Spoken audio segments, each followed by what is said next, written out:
നിങ്ങൾ ലോൺ എടുത്ത ഒരാളാണോ? അതോ ലോൺ എടുക്കാൻ പോകുന്ന ഒരു വ്യക്തിയാണോ? രണ്ടായാലും ശരി, നിങ്ങൾ അറിഞ്ഞിരിക്കേണ്ട ഒരുപാട് കാര്യങ്ങളുണ്ട് ആ ലോണിനെ കുറിച്ചിട്ട്. കാരണം ബാങ്കുകളൊന്നും ഇത് മൊത്തമായിട്ട് നമുക്ക് പറഞ്ഞു തരാൻ പോകുന്നില്ല. ഈ വീഡിയോയിലൂടെ നമുക്ക് എങ്ങനെ സ്മാർട്ടായിട്ട് ഒരു ലോൺ എടുക്കാം, എങ്ങനെ പിക്ക് ചെയ്യാം, അതേപോലെ തന്നെ ഈ ലക്ഷങ്ങൾ നമ്മളിങ്ങനെ വെറുതെ പലിശയായിട്ട് കൊടുക്കുന്നത് ഒഴിവാക്കിക്കൊണ്ട് ആ ലക്ഷങ്ങൾ നമുക്ക് എങ്ങനെ സേവ് ചെയ്യാം, ഇത്രയും കാര്യങ്ങൾ നമുക്ക് ഈ വീഡിയോയിലൂടെ മനസ്സിലാക്കാം. എപ്പോഴാണ് നമുക്കൊരു ലോൺ ആവശ്യമായിട്ട് വരാറുള്ളത്? അതായത് നമുക്ക് എന്തെങ്കിലും ഒരു സാധനം വാങ്ങാൻ, ഒരു വീട് വാങ്ങാൻ, ഒരു കാറ് വാങ്ങാൻ, അല്ലെങ്കിൽ ഒരു മൊബൈൽ ഫോൺ വാങ്ങാൻ, ലക്ഷറി ആയിട്ടുള്ള ഒരു മൊബൈൽ ഫോൺ വാങ്ങാൻ, അല്ലെങ്കിൽ ഇപ്പോൾ ഓൾറെഡി ഉള്ള ഒരു ലോണ് ക്ലിയർ ചെയ്യാൻ, ഇങ്ങനെ പല ആവശ്യങ്ങൾക്കായിട്ടാണ് നമ്മൾ ലോണ് വാങ്ങാറുള്ളത്. അപ്പോൾ നമ്മൾ ഏതെങ്കിലും ഒരു ബാങ്കിനെ സമീപിക്കുന്നു, ലോണ് തരുന്ന ആൾ നമ്മളെടുത്ത് പറയുന്നു, ഇവിടെ ഒപ്പിട്ടോളൂ, എല്ലാ കാര്യങ്ങളും ഓക്കെയാണ്, നമുക്ക് ലോൺ അനുവദിക്കാം. അവരെല്ലാം ചെക്ക് ചെയ്ത് കഴിഞ്ഞു കേട്ടോ. അവർക്ക് കിട്ടുമോ ഇല്ലയോ എന്നുള്ള കാര്യങ്ങളൊക്കെ അവർ ചെക്ക് ചെയ്ത് കഴിഞ്ഞു, നമ്മളോട് ഒപ്പിടാൻ പറയുന്നു. ആ ഒപ്പിടാൻ പറയുന്ന സമയത്ത് നമ്മൾ നോക്കുന്നത് എന്താണ്? EMI 5000 രൂപ മാത്രമല്ലേ ഇപ്പോൾ EMI ഉള്ളൂ, എക്സാമ്പിളിന് പറയുകയാണ്. അപ്പോൾ നമ്മൾ ചിന്തിക്കുമ്പോൾ വെരി കംഫർട്ടബിൾ. കാരണം 30,000 രൂപ ശമ്പളമൊക്കെ ഉള്ള ഒരാൾക്ക് ഒരു 5000 രൂപ EMI എന്നൊക്കെ പറയണത് ഫൈനാണ്, നമുക്കതൊരു ഭാരമായിട്ട് തോന്നില്ല. പക്ഷേ നിങ്ങളവിടെ പണയം വെക്കുന്നത് നിങ്ങളുടെ ഫ്യൂച്ചർ കൂടിയാണെന്നുള്ളത് നിങ്ങൾ മറക്കുന്നുണ്ട്. അതായത് ഫ്യൂച്ചറും നിങ്ങളുടെ സമാധാനവും നിങ്ങളുടെ ജീവിതവും എല്ലാം നിങ്ങളവിടെ പണയം വെക്കുകയാണ്. അതെല്ലാം കൂടിയാണ് നിങ്ങൾ ഒപ്പിട്ട് കൊടുക്കുന്നത്. അതായത് ഇപ്പം നിങ്ങൾ ചിന്തിക്കും 5000 രൂപയിലുള്ളൂ, ഈസിയാണെന്ന്. പക്ഷേ കുറച്ച് കാലം കഴിയുമ്പോൾ കാര്യങ്ങളൊക്കെ മാറുകയാണ്. നമ്മുടെ ജീവിത ശൈലികൾ മാറുകയാണ്, ജീവിതത്തിലെ ആവശ്യങ്ങൾ മാറുകയാണ്, ആകസ്മികമായിട്ടുണ്ടാകുന്ന സംഭവങ്ങൾ, ചെലവുകൾ, ഇതെല്ലാം മാറിക്കൊണ്ടിരിക്കുകയാണ്. അപ്പോൾ നമ്മൾ ആലോചിക്കുന്ന ഒരവസ്ഥയിലല്ല പിന്നെ കാര്യങ്ങൾ പോവുക. ഈ 5000 രൂപ കൊടുത്ത് മിച്ചം ഉണ്ടാകുന്ന പണം കൊണ്ട് നിങ്ങൾക്ക് ജീവിക്കാമെന്ന് വെച്ച് കഴിഞ്ഞാൽ അത്രത്തോളം നടക്കുന്നൊരു പരിപാടിയല്ല. കഷ്ടപ്പാട് നിങ്ങൾ അവിടെ ആരംഭിക്കും. ഈ 5000 സേവ് ചെയ്താൽ വല്ലതും നടക്കുമോ എന്നുള്ളത് ചിന്തിച്ചാൽ ഒരു അന്തവും കുന്തവുമില്ല. പക്ഷേ നിങ്ങൾക്ക് തികയില്ല. നിങ്ങളുടെ ബാക്കിയുള്ള 25,000 വെച്ച് നിങ്ങൾക്ക് ജീവിക്കാൻ പറ്റത്തില്ല. അങ്ങനെയുള്ളൊരു തോന്നൽ നിങ്ങൾക്ക് വരും. പിന്നെ ഇതിനകത്ത് കോമഡി എന്താ ചോദിക്കുകയാണെങ്കിൽ, ഈ 5000 രൂപ EMI മാത്രമാണ്. ഇതിനകത്ത് പിന്നെ നമുക്ക് അറിയാൻ പാടില്ലാത്ത കുറേ ചാർജുകളുണ്ട്, കുറേ ഫീകളുണ്ട്, ഹിഡൻ ചാർജുകൾ വേറെ ഉണ്ട്. ഇതൊന്നും നമ്മൾ അറിയുന്നില്ല, നമ്മളാരും അറിയിക്കുന്നില്ല. ഇതൊക്കെ അറിയിച്ചിരുന്നെങ്കിൽ നമ്മൾ നേരത്തെ പോയിട്ട് ഈ ലോൺ സൈൻ ചെയ്ത് എടുക്കുമായിരുന്നോ? ഇല്ലല്ലോ. ലോൺ മെയിനായിട്ട് നമ്മുടെ ഒരു അർജൻസി, നമ്മുടെ ഇമോഷൻസ്, ഇതൊക്കെ വെച്ചിട്ടാണ് കളിക്കുന്നത്. ഒരുപാട് ടൈപ്പ് ലോണുകൾ നമ്മുടെ നാട്ടിൽ അവൈലബിൾ ആണ്. പലതും നമ്മൾ കേട്ടിട്ടുമുണ്ട്, കേൾക്കാത്തതും ഉണ്ടായിരിക്കാം. അപ്പോൾ ഏതൊക്കെയാണെന്നുള്ളത് നമുക്ക് നോക്കാം. ഒന്നാമത്തേതെന്ന് പറയുന്നത് പേഴ്സണൽ ലോണാണ്. അതായത് അൺസെക്യൂർഡ് ആയിട്ടുള്ള ലോൺ എന്നുള്ളതും ഇതിന് പൊതുവായിട്ട് പറയാറുണ്ട്. നമ്മൾ എമർജൻസീസ് ആയിട്ട് എന്തെങ്കിലും ഒരു കാര്യം വരുന്ന സമയത്ത്, ഒരു കല്യാണ ആവശ്യമൊക്കെ വരുന്ന സമയത്ത്, ഇത്തരം സാഹചര്യങ്ങളിലാണ് നമ്മൾ ഇതുപോലുള്ളൊരു ലോണിന് വേണ്ടി ശ്രമിക്കാറുള്ളത്. ഇവിടെ കോമഡി എന്താ ചോദിക്കുകയാണെങ്കിൽ, 10 തൊട്ട് 24% വരയ്ക്കും ഇതിനകത്ത് ഇൻട്രസ്റ്റ് ചുമത്താവുന്ന ഒരു ടൈപ്പ് ലോണാണ് പേഴ്സണൽ ലോൺ എന്നുള്ളതാണ് പൊതുവെ പറയപ്പെടാറുള്ളത്. രണ്ടാമത്തെ ടൈപ്പ് ലോൺ എന്ന് പറയുന്നത് ഹോം ലോണാണ്. നമുക്കൊക്കെ പരിചയമുള്ള ടൈപ്പ് ലോൺ തന്നെയാണ്. അതോടെ സെക്യൂർഡ് ആയിട്ടുള്ള ലോണാണ്. കാരണം ഇവർക്ക് എന്തായാലും സാധനം തിരിച്ച് കിട്ടും പ്രോപ്പർട്ടി ആയിട്ട്. അപ്പോൾ ഇവിടെ അതിന് 8.5 തൊട്ട് 12% വരെയാണ് ഈ പറയുന്ന ലോണിന് പൊതുവെ ഇൻട്രസ്റ്റ് ചുമത്താറുള്ളത്. ഒരു ഭീകരമായ ഇൻട്രസ്റ്റ് എന്നൊന്നും നമുക്ക് പറയാൻ പറ്റില്ല, പക്ഷെ മാന്യമായിട്ടുള്ള ഒരു ഇൻട്രസ്റ്റാണ്.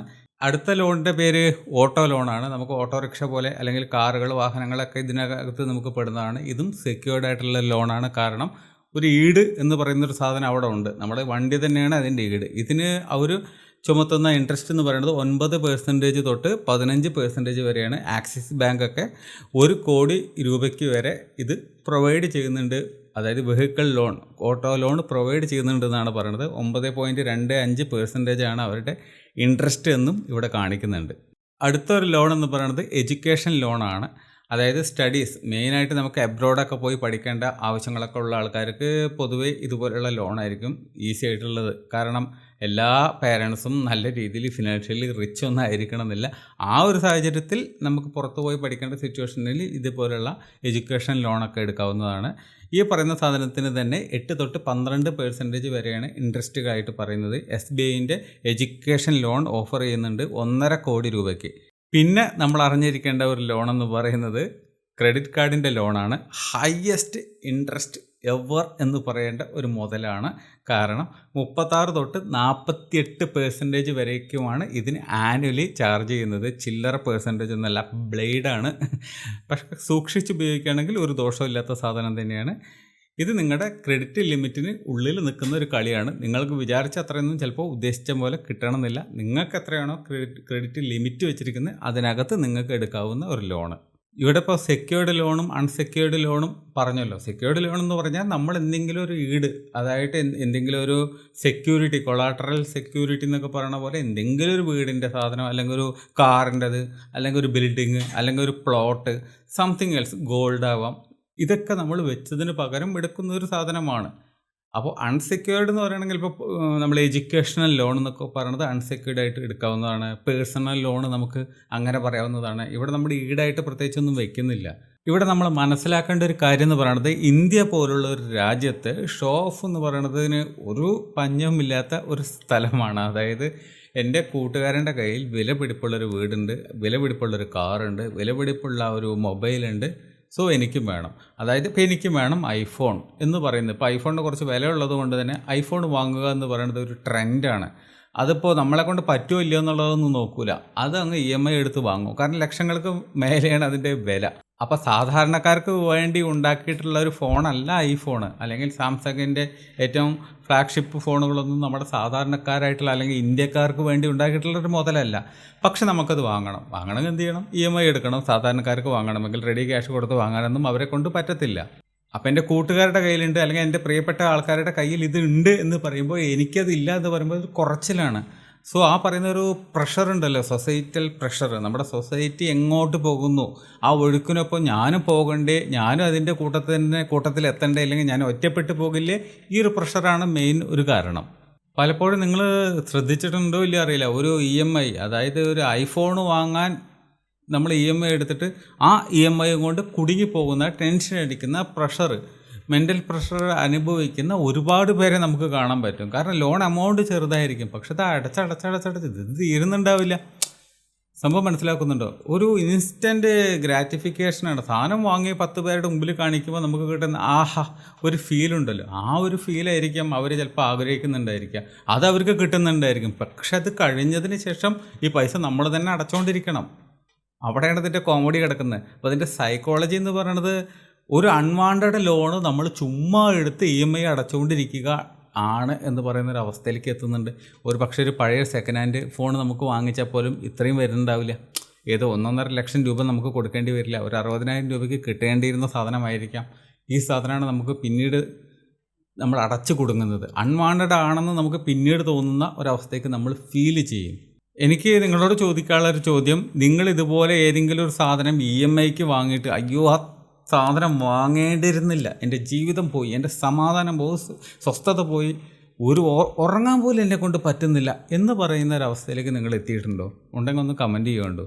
എന്തായിരുന്നു നിങ്ങൾ ആ വാങ്ങിച്ച സാധനം എന്നുള്ളതും ഒന്ന് കമൻറ്റ് ചെയ്യുന്നുണ്ടോ?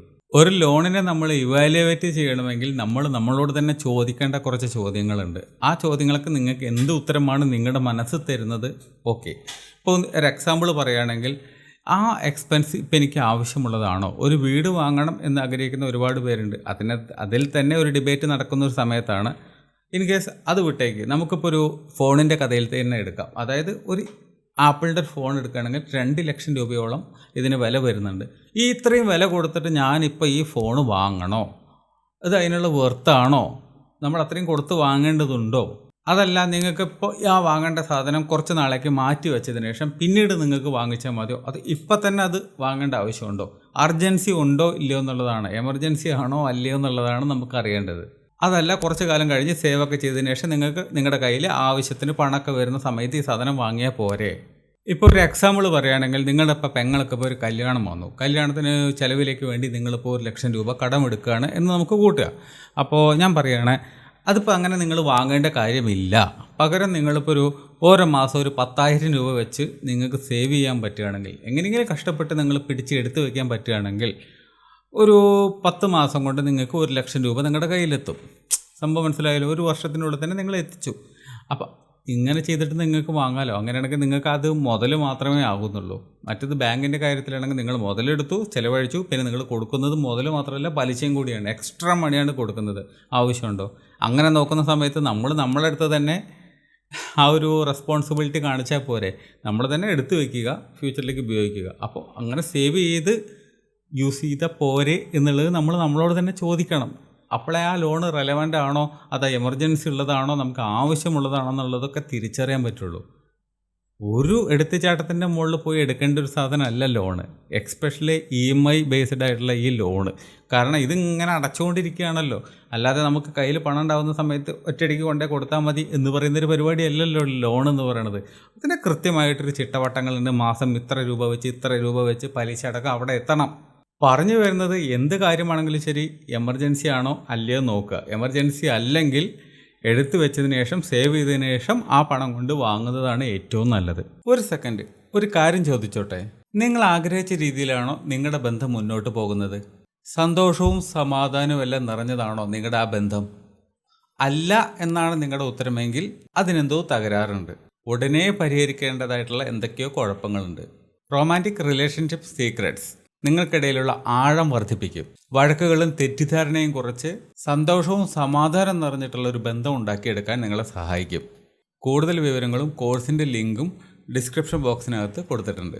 ഇനി ലോൺ എടുക്കുന്ന സമയത്ത് നമ്മൾ മനസ്സിലാക്കേണ്ട മറ്റൊരു കാര്യമാണ് ഈ ഇൻട്രസ്റ്റ് എന്ന് പറയുന്ന സാധനം ഫിക്സഡ് ആയിട്ടുള്ളതുണ്ട്, ഫ്ലോട്ടിംഗ് ആയിട്ടുള്ളതുണ്ട്. ഫിക്സഡ് ആണ് എന്നുള്ളത് പറയുകയാണെങ്കിൽ നിങ്ങൾക്ക് അറിയാം. അപ്പോൾ 9% ആണ് ഇപ്പോൾ ഒരു ഹോം ലോണിന് ഒരു ബാങ്ക് അനുവദിക്കുന്നത് എന്ന് പറയുകയാണെങ്കിൽ 9% തന്നെയാണ്, അതിനകത്തൊരു മാറ്റമില്ല. എന്നാൽ ഫ്ലോട്ടിംഗ് എന്ന് പറയുന്നത് RBIൻ്റെ അണ്ടറിൽ വരുന്നതാണ്, അല്ലെങ്കിൽ അവരുടെ കൺട്രോളിൽ വരുന്നതാണ്. അതായത് മാർക്കറ്റിൻ്റെ ഒരു സ്വഭാവത്തിനനുസരിച്ച് RBI പറയുന്നതാണത്. അത് അങ്ങോട്ടും ആവാൻ ചാൻസ് ഉണ്ട്, ഇങ്ങോട്ടും. RBI റിപ്പോ റേറ്റിനനുസരിച്ചിട്ടാണ് ഈ പറയുന്ന ഇൻട്രസ്റ്റ് കാൽക്കുലേറ്റ് ചെയ്യുന്നത് എന്നും പറയാറുണ്ട്. അപ്പോൾ ഇത് അങ്ങോട്ടും ഇങ്ങോട്ടും ഫ്ലക്ച്വേറ്റ് ആവുന്ന ഒരു മുതലാണ്. ചിലപ്പോൾ കൂടുതലാവാനും ചിലപ്പോൾ താഴത്തോട്ട് ഒരുപാട് വരാനും ചാൻസ് ഉണ്ട്. എന്നാൽ ഫിക്സഡ് എന്ന് പറയുന്ന സാധനം RBIക്ക് ഇത് മാറ്റാനുള്ള അവകാശം ഉണ്ടെങ്കിലും ശരി, നമുക്ക് മാറ്റം കിട്ടില്ല. കാരണം ഫിക്സഡ് ആണ്, ആ ഒരു ഓപ്ഷനാണ് നമ്മൾ എടുത്തതെന്ന് വെച്ചാൽ നമ്മൾ ഫിക്സഡ് ആണ്. ഏത് കാലത്തും നമ്മൾ ഫിക്സഡ് ആയിട്ട് തന്നെ അടച്ചുകൊണ്ടിരിക്കണം. അപ്പോൾ അതിൽ ഏതാണ് നിങ്ങൾക്ക് ഇഷ്ടം, നിങ്ങൾക്ക് ഏതാണ് സ്യൂട്ടബിൾ എന്നുള്ളത് നിങ്ങൾ നോക്കിയതിന് ശേഷം വേണം എടുക്കാൻ. ചുമ്മാ അങ്ങോട്ട് പോയിട്ട് നിങ്ങൾ സൈൻ ചെയ്ത് കൊടുക്കരുത്.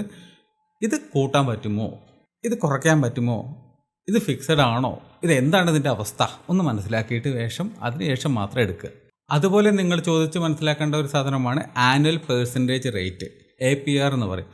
അതായത് ഈ പറയുന്ന ഇൻട്രസ്റ്റിൻ്റെ ഉള്ളിൽപ്പെട്ട സാധനം തന്നെയാണ് ഫീ എന്ന് പറയുന്നത് കൂടി നിങ്ങൾ ചോദിച്ച് മനസ്സിലാക്കുക. ചില സാധനത്തിനകത്ത് അങ്ങനെ ആയിരിക്കണം എന്നില്ല. അപ്പോൾ 10% ആണ് ഇൻട്രസ്റ്റ് എങ്കിൽ പോലും +2% ഇതിൻ്റെ പ്രോസസ്സിങ് ഫീ, മറ്റേ ഫീ, മറിച്ച ഫീ, നമ്മൾ അടയ്ക്കുന്നതിൻ്റെ ഇതിൻ്റെയൊക്കെ ഫീ ആയിട്ട് അവർ കണക്ക് കൂട്ടുന്നുണ്ടെങ്കിൽ 10 + 2 12% നമ്മളിതിൽ ഇൻട്രസ്റ്റ് ആയിട്ട് മാത്രം കൊടുക്കേണ്ടി വരും.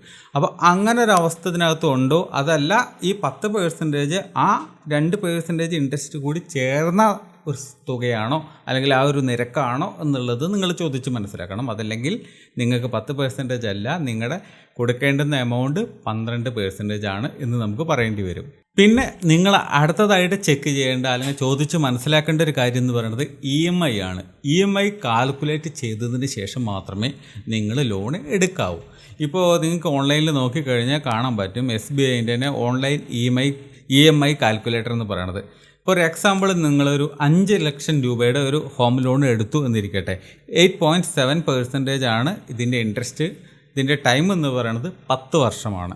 EMI ഏകദേശം വരുന്നത് 6250 രൂപയാണ് പെർ മന്ത് വരുന്നത്. ടോട്ടൽ നിങ്ങൾ റീപേയ്മെൻറ്റ് നടത്തുന്നത് 7.5 ലാക്കാണ്. 7.5 ലക്ഷം രൂപയാണ് നിങ്ങൾ കൊടുക്കേണ്ടി വരുന്നത്. അങ്ങനെയാണെങ്കിൽ 2.5 ലക്ഷം എന്ന് പറയുന്നത് ഇവിടെ ഇൻട്രസ്റ്റ് മാത്രമാണ്. അപ്പോൾ നിങ്ങൾ കാൽക്കുലേറ്റ് ചെയ്ത് വരുന്ന സമയത്ത് ഈ നേരത്തെ പറഞ്ഞ ഫീയും മറ്റേ ഫീയും മറിച്ച ഫീയും ഹിഡൻ ഫീയും അന്ത ചാർജ് ഇന്ത ചാർജ് ഇതെല്ലാം ചെക്ക് ചെയ്ത് വരുന്ന സമയത്ത് ടോട്ടലി നിങ്ങൾ കൊടുക്കുന്ന എമൗണ്ട് എത്ര ഉണ്ട് എന്നുള്ളത് നിങ്ങൾക്കൊന്ന് അറിഞ്ഞിരിക്കാം. അത്രയും എമൗണ്ട് കൊടുക്കുന്നതിൽ നിങ്ങൾക്ക് വിഷമമോ ബുദ്ധിമുട്ടോ പ്രശ്നങ്ങളോ ഒന്നും ഇല്ലെങ്കിൽ നിങ്ങൾക്ക് ധൈര്യമായിട്ട് ആ ലോൺ എടുക്കാം. അതെല്ലാം നിങ്ങൾക്ക് മാറ്ററാണ്. ഇത്രയും ഇൻട്രസ്റ്റായിട്ട് നിങ്ങൾക്ക് കൊടുക്കുന്നതിൽ താല്പര്യമില്ല എന്ന് തോന്നുന്ന പക്ഷം ആ പരിപാടി നിങ്ങൾക്ക് ക്യാൻസലും ചെയ്യാം. നിങ്ങൾ എന്തിനാണ് വെറുതെ ഇഷ്ടമില്ലാത്ത ലോണ് സ്ട്രെസ് ആകാനായിട്ട് നിങ്ങൾ അറിഞ്ഞുകൊണ്ട് എടുക്കേണ്ട കാര്യമുണ്ടോ, അറിഞ്ഞുകൊണ്ട് കുഴി ചാടേണ്ട കാര്യമുണ്ടോ? താല്പര്യമില്ലെങ്കിൽ വിട്ടേക്കുക. അതല്ല, അതിനുള്ള പ്രാപ്തി ഉണ്ട്, ആവതുണ്ടെങ്കിൽ നിങ്ങൾക്ക് എടുക്കാം. അതേപോലെ തന്നെ പലപ്പോഴും ബാങ്കുകാർ നമ്മളോട് പറയും ഒരു 10 വർഷത്തേക്ക് എടുത്തേക്കൂ, 20 വർഷത്തേക്ക് എടുത്തേക്കൂ, എന്തിന് 30 വർഷത്തേക്ക് നിങ്ങൾ ലോൺ എടുത്തേക്കൂ. അതായത് നിങ്ങൾക്ക് EMI കുറഞ്ഞ് കിട്ടില്ലേ? ഒരു എക്സാമ്പിൾ പറയുകയാണ് കേട്ടോ. ഈ വർഷങ്ങളൊക്കെ മാറും. അപ്പോൾ കൂടുതൽ വർഷത്തേക്ക് എടുക്കുന്ന സമയത്ത് EMI കുറയാനുള്ള ചാൻസ് ഉണ്ട്. സത്യം തന്നെയാണ്, അതിലൊരു തെറ്റില്ല. അപ്പോൾ നമ്മൾ ആലോചിക്കുമ്പോൾ ശരിയാണല്ലോ, EMI കുറഞ്ഞ് കിട്ടുന്നു എന്ന് പറയുമ്പോൾ കൂടുതൽ വർഷത്തേക്ക് അടയ്ക്കാൻ ഞാൻ തയ്യാറാണ് എന്ന് ചിന്തിക്കരുത്. അവിടെയാണ് ഒരു ട്രാപ്പ് കിടക്കുന്നത്. എങ്ങനെയാണെന്നുള്ളതെന്ന് പറയാം. നിങ്ങളിപ്പോൾ നേരത്തെ പറഞ്ഞ 5 ലക്ഷം രൂപയ്ക്ക് തന്നെ ഒരു ലോൺ എടുക്കുകയാണ് എന്ന് കൂട്ടുക. 8.7% ആണ് ഇതിന് ഇൻട്രസ്റ്റ്. 20 വർഷത്തേക്കാണ് നിങ്ങൾ എടുക്കുന്നത്. അത്രയും വർഷം നിങ്ങൾ EMI അടച്ചുകൊണ്ടിരിക്കണം. ഈ പറയുന്ന EMI വരുന്നത് 4400 രൂപയാണ് പെർ മന്ത് വരുന്നത്. പക്ഷേ നിങ്ങൾ ഈ പറയുന്ന പേയ്മെൻ്റ് എല്ലാം കൂടി അടച്ചു വരുന്ന സമയത്ത് 10,56,000 രൂപ നിങ്ങൾ പറയുന്ന ഇൻട്രസ്റ്റ് മാത്രമല്ല, ഇൻട്രസ്റ്റ് മുതലുമായിട്ട് മൊത്തത്തിൽ നിങ്ങൾ കൊടുക്കേണ്ടി വരും. ഇവിടെ 5,56,000 രൂപ എന്ന് പറയുന്നത് ഇൻട്രസ്റ്റ് ഇനത്തിൽ മാത്രം നിങ്ങൾ കൊടുക്കുന്നുണ്ട്. അതായത് എടുക്കുന്ന എമൗണ്ട് 5 ലക്ഷം ആണെങ്കിലും ശരി, കൊടുത്തു വരുന്ന സമയത്ത് നമ്മുടെ എടുത്ത മുതലിനേക്കാൾ കൂടുതൽ നമ്മൾ ഇൻട്രസ്റ്റ് ആയിട്ട് കൊടുക്കുന്നുണ്ട്. അപ്പോൾ ഈ ലോണിൻ്റെ ടേണർ ടൈം എന്ന് പറയുന്ന സാധനം ഒരു പ്രശ്നമുള്ള സാധനം തന്നെയാണ്. എത്രത്തോളം ചുരുങ്ങുന്നു അത്രത്തോളം നല്ലതാണ്. പക്ഷേ EMIൻ്റെ വലിപ്പം കൂടും. എങ്കിലും നിങ്ങൾ അധികം പൈസ കൊടുക്കുന്നില്ല എന്നുള്ളൊരു വാസ്തവം നിങ്ങളവിടെ മനസ്സിലാക്കണം.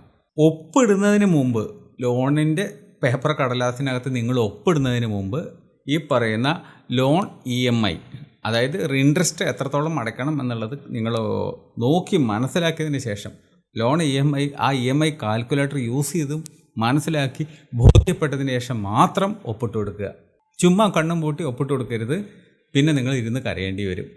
പിന്നെ ടേംസ് ആൻഡ് കണ്ടീഷൻസ് നിങ്ങൾ ഓരോ ലോൺ എടുക്കുമ്പോഴും അതിനെ ബന്ധപ്പെട്ടിട്ടുള്ളത് ഉണ്ടോ ഇല്ലയോ എന്നുള്ളത് നിങ്ങൾ അറിഞ്ഞിരിക്കണം.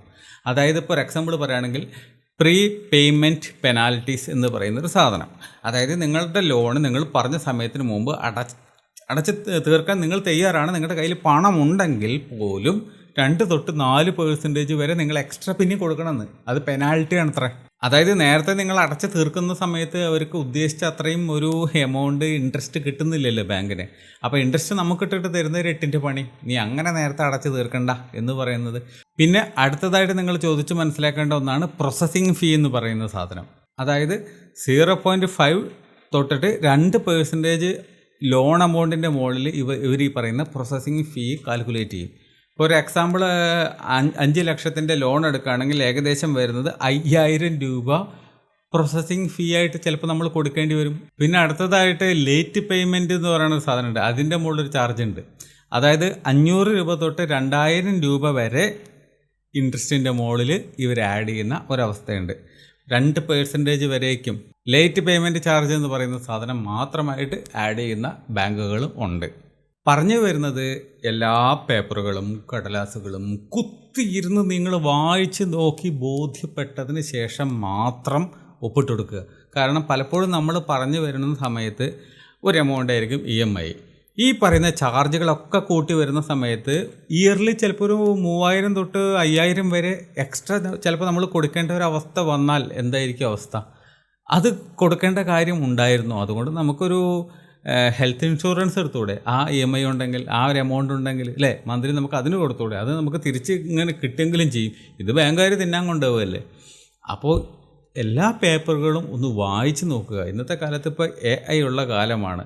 സോ ഇതെല്ലാം സ്കാൻ ചെയ്തതിന് ശേഷം നിങ്ങൾ AIൻ്റെ ഏതെങ്കിലും ഒരു ആപ്പ് യൂസ് ചെയ്യും. ഇപ്പോൾ ഗ്രോക്കോ അല്ലെങ്കിൽ ഇപ്പോൾ ChatGPTയോ അതിനകത്തോട്ട് അപ്ലോഡ് ചെയ്ത് കൊടുക്കുക. ഇതെങ്ങനെയാണ് എനിക്ക് പ്രശ്നമാകുന്നത് ഈ ക്ലോസുകളെല്ലാം എന്നുള്ളത് നിങ്ങൾ അതിനെക്കൊണ്ട് വായിപ്പിച്ചിട്ട് ഒന്ന് ബ്രീഫായിട്ട് സമ്മറൈസ് ചെയ്തിട്ട് തരാൻ പറ.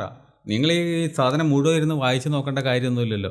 അത് സമ്മറൈസ് ചെയ്ത് തരും. നിങ്ങൾക്കിത് എങ്ങനെയൊക്കെയാണ് ആപ്പ് വരാൻ പോകുന്നത്, ആപ്പ് പഠിക്കാൻ പോകുന്നത് എന്നുള്ളത് കൃത്യമായിട്ട് ChatGPT നിങ്ങൾക്ക് പറഞ്ഞു തരും. ഒരു എക്സാമ്പിൾ പറയുകയാണ്, ChatGPTയുടെ പ്രൊമോഷനല്ല ഇത്. പക്ഷേ ഇതുപോലുള്ള ആർട്ടിഫിഷ്യൽ ഇൻ്റലിജൻസ് ആപ്പുകൾ യൂസ് ചെയ്തുകൊണ്ട് തന്നെ നിങ്ങൾക്ക് ഇത്രയും വലിയ എഴുത്തുകളുള്ള പേപ്പറുകളെല്ലാം സമ്മറൈസ് ചെയ്ത് എടുക്കാവുന്നതാണ്. നിങ്ങൾ കുത്തിയിരുന്ന് വായിക്കണമെന്ന് പോലുമില്ല. പക്ഷേ ഓൺ ദ സ്പോട്ടിൽ സൈൻ ചെയ്ത് കൊടുക്കാതെ നിങ്ങൾക്കതൊന്ന് വായിച്ച് നോക്കണം, അതിനെനിക്ക് സമയം വേണമെന്ന് പറഞ്ഞ് വാങ്ങിച്ചുകൊണ്ട് വരിക എന്നുള്ളതാണ് നമുക്ക് ഇവിടെ ചെയ്യാനുള്ളൊരു കാര്യം.